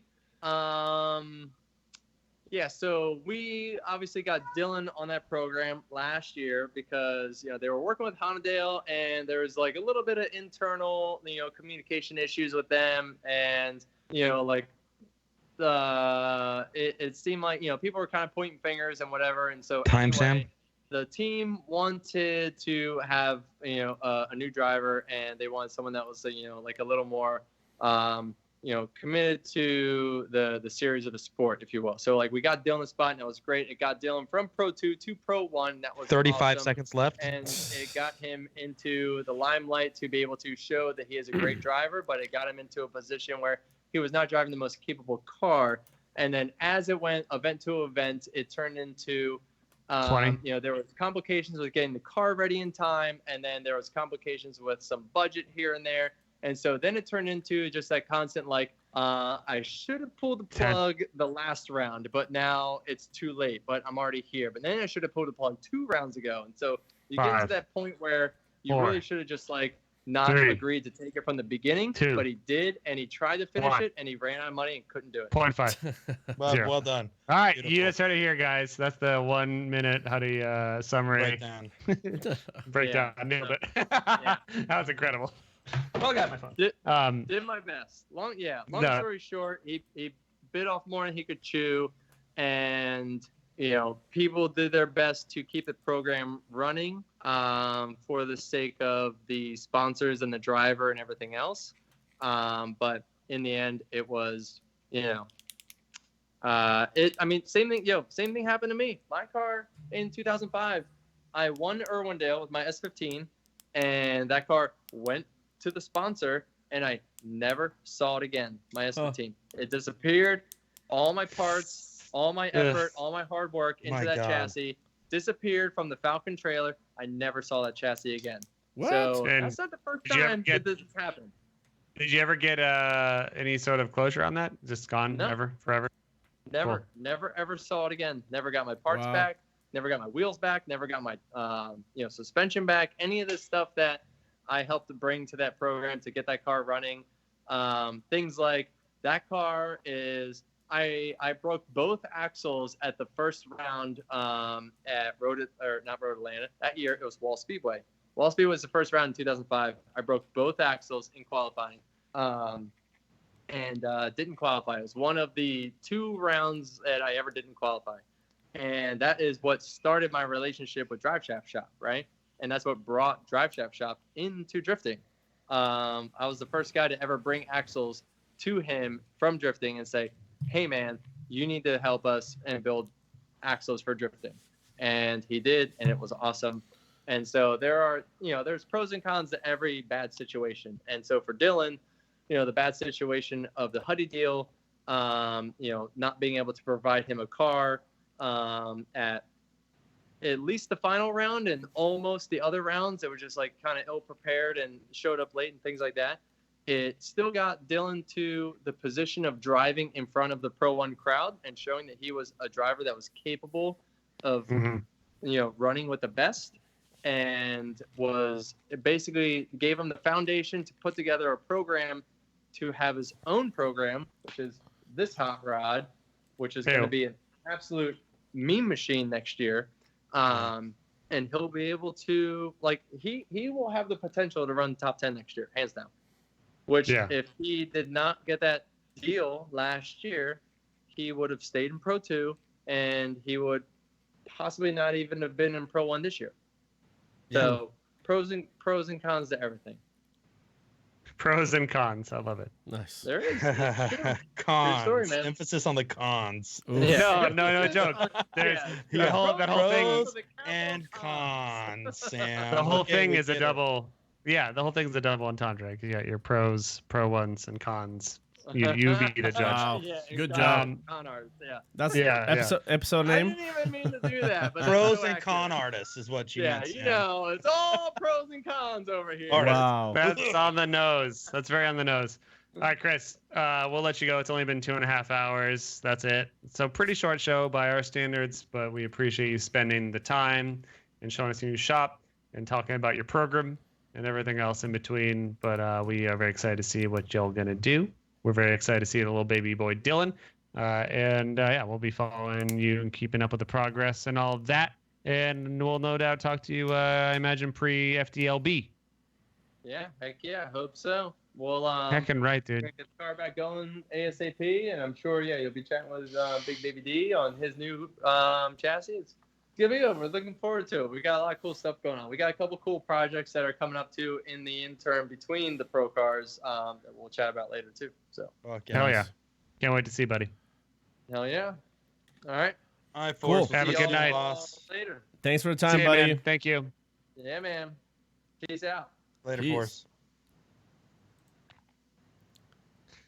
Did you guys know that there's a man in Tempe known as Penis Man that's been Dude, there's right. one right down the street from my dad's house. So he's been writing penises Penis on the Man. walls? Yeah, no, he's writing Yeah, so- Penis Man. He's spelling out Penis Man. So I was On actually the I was gonna walls. take a picture of it. So I was pulling into like a I was pulling to like a bank parking lot, and it's like a bunch of vacant buildings inside this new development. And you know how outside it says like Bank of America, Fry's Food Store, Starbucks, and then there's empty spots for the new names that are moving in those buildings. He wrote Penis Man on the open spots, all of them. I was gonna take a picture of it, but I flew by it. But Yeah, so it seems like he's getting pretty famous in Tempe, considering I just saw a news article on it and I don't live there anymore. So Penis Man is going pretty strong. Penis, Is dude, that I've you? seen it. No, I've seen it with my own eyes, and it's amazing. I laughed, dude. I laughed so hard when I saw So it. you're saying you're denying right now that it is you? It's not me. I would love for it to be me, but it's not me. Yeah, I don't blame you. That's what pretty the cool. real penis man would say. That No. is exactly what the real Penis Man would say. Yeah. So it is you, Corey. No, that's Well, not true. Well, I had a at the end friend of the in. day- I had a friend in. Let's talk about Penis Man, and this is why I wouldn't be Penis Man, because I'd be somebody that somebody told me about in my earlier elementary school years. I had a friend. His name was Dustin, not Crop Dustin. This is another Dustin. I had a friend. His name was Penis Man. No, he Oh. had an imaginary friend called Cha Cha Man. I'm like, what the fuck? Okay. And Cha Cha Man was a human body that had 10,000 penises on him. And so I would be Cha Cha Man. So those are tiny penises. We're talking like cilia. Yeah, they're a bunch of little microphalluses. So I wouldn't be Penis Man. I'd be Cha Cha Man. Wow. Okay. And that's a true story, by the way. Imaginary friend that's covered in penises. That's cool. I would say Yeah. probably now is a good time then to thank the sponsor and the big one to thank is of course the Patreones. You guys are our little baby doves. You're our swans. You're our Nick Swan. What Nick Swans? You're our Cha-cha base. man. Thank you. You're a Cha-cha man. You're a penis man. Thanks Patreones. They're the We reason for appreciate you our subbing. existence. Mhm. We just gave away a dope ass steering wheel to y'all. We got more giveaways planned for the future, no doubt. And there's other rewards to be had in the Patreon sphere. But at the end of the day, if you're listening to this show right now and you've listened to the last 2.5 hours of this bullshit, give us $1. That's it. That's Whatever. fucking nice, guys. If not, if you can't afford it and you got a Dude, how about our bunch of money super on your chat? gift Dude, card, that's coming in fine. hot and heavy. Our Yeah. super chatters fucking came in and Yeah. dude, I almost whipped out a breast, dude. They rocked hard. Super chat, we appreciate you. If you can catch a live show, Patreon is. If you can drop a bill, that's cool. Otherwise, don't worry about it. We know you all got drift car projects, but thanks for listening. Regardless, thanks to our buds Grid Life, And we have Grid Life event. I was gonna say before that. We've got Sorry, Sam. I'm just gonna say Yeah, because we have 2 new patrons that just signed up this Ooh. week. Talk about 'em. We have Andrew Falk actually coming back. Welcome back, Andrew. Why'd you ever leave? No, hold on. Let's talk about it, Andrew. What did we do? What do we do to hurt you? Andrew Folk doesn't give a shit about you or me, Sam. That's fine. But Paco, he loves. Ooh. Do you know what I say to you, Sam? Andrew, fuck you. Whoa, no, Falk. All right. Falk. Yes. Sorry. I was telling Sam that, not you, Andrew. Thank you. Yeah, you're fine, Andrew. Good And, job. and also new patron Austin Wasmond. So Wasman. yep. No, wasp man. He collects wasps for a living. Yeah, I mean, I found a wasp one time by the swimming pool, and I shot it with a hose and No, you didn't. decapitated You it. sucked its stinger. You Yeah, dirty bird, I mean, Sam. well, I took the stinger clean out after I was done with her, but Yeah. you know, sometimes if you see a wasp by the pool, you gotta take the garden hose, shoot it down, decapitate it with the top of a solo cup, so you don't have it sting your face. No. Okay. You grab Not that a- little wasp and suck its stinger right off, you dirty bird. I knew you were a wasp sucker. Yeah, and that's where the wasp man gets his name. Yep, That's there it is. Classic. Well, thanks Thank for you, the guys. new patrons and Yeah, thank you. back to you, Sam. Yeah, I was gonna say, Grid Life. Check it out. Tickets are going to go on sale very soon for Midwest and Alpine. If they're not already, I forget where we're at. We're going to do a drift draft coming up here pretty soon, talking about all the drift drivers that are going to be cruising out at the Midwest, the big flagship event, and talking about the cool shit to come there. So check that out. Check out the events if you are anywhere in the world. If you're a human being, if you're a real being, you'll go to it. Yeah. If you're not a being, that's fine. Don't go. I don't care. See if Human I care. being. It sells out. You're a It human sells out being. anyways. We don't need you. It sells out. We appreciate you listening, and we'll see you next Tuesday. Next Tuesday or next See you next Thursday or Tuesday. something. Next week. So thanks everybody Next for tuning in. Wednesday, next Thanks, Thursday. Brian. You guys Thanks, have a good Brian. night. Thanks, big balls. Good night. Wait, bye, Big Ball, guys. someone shamed me on Instagram for not asking about your turbo. Oh no, the credits are up.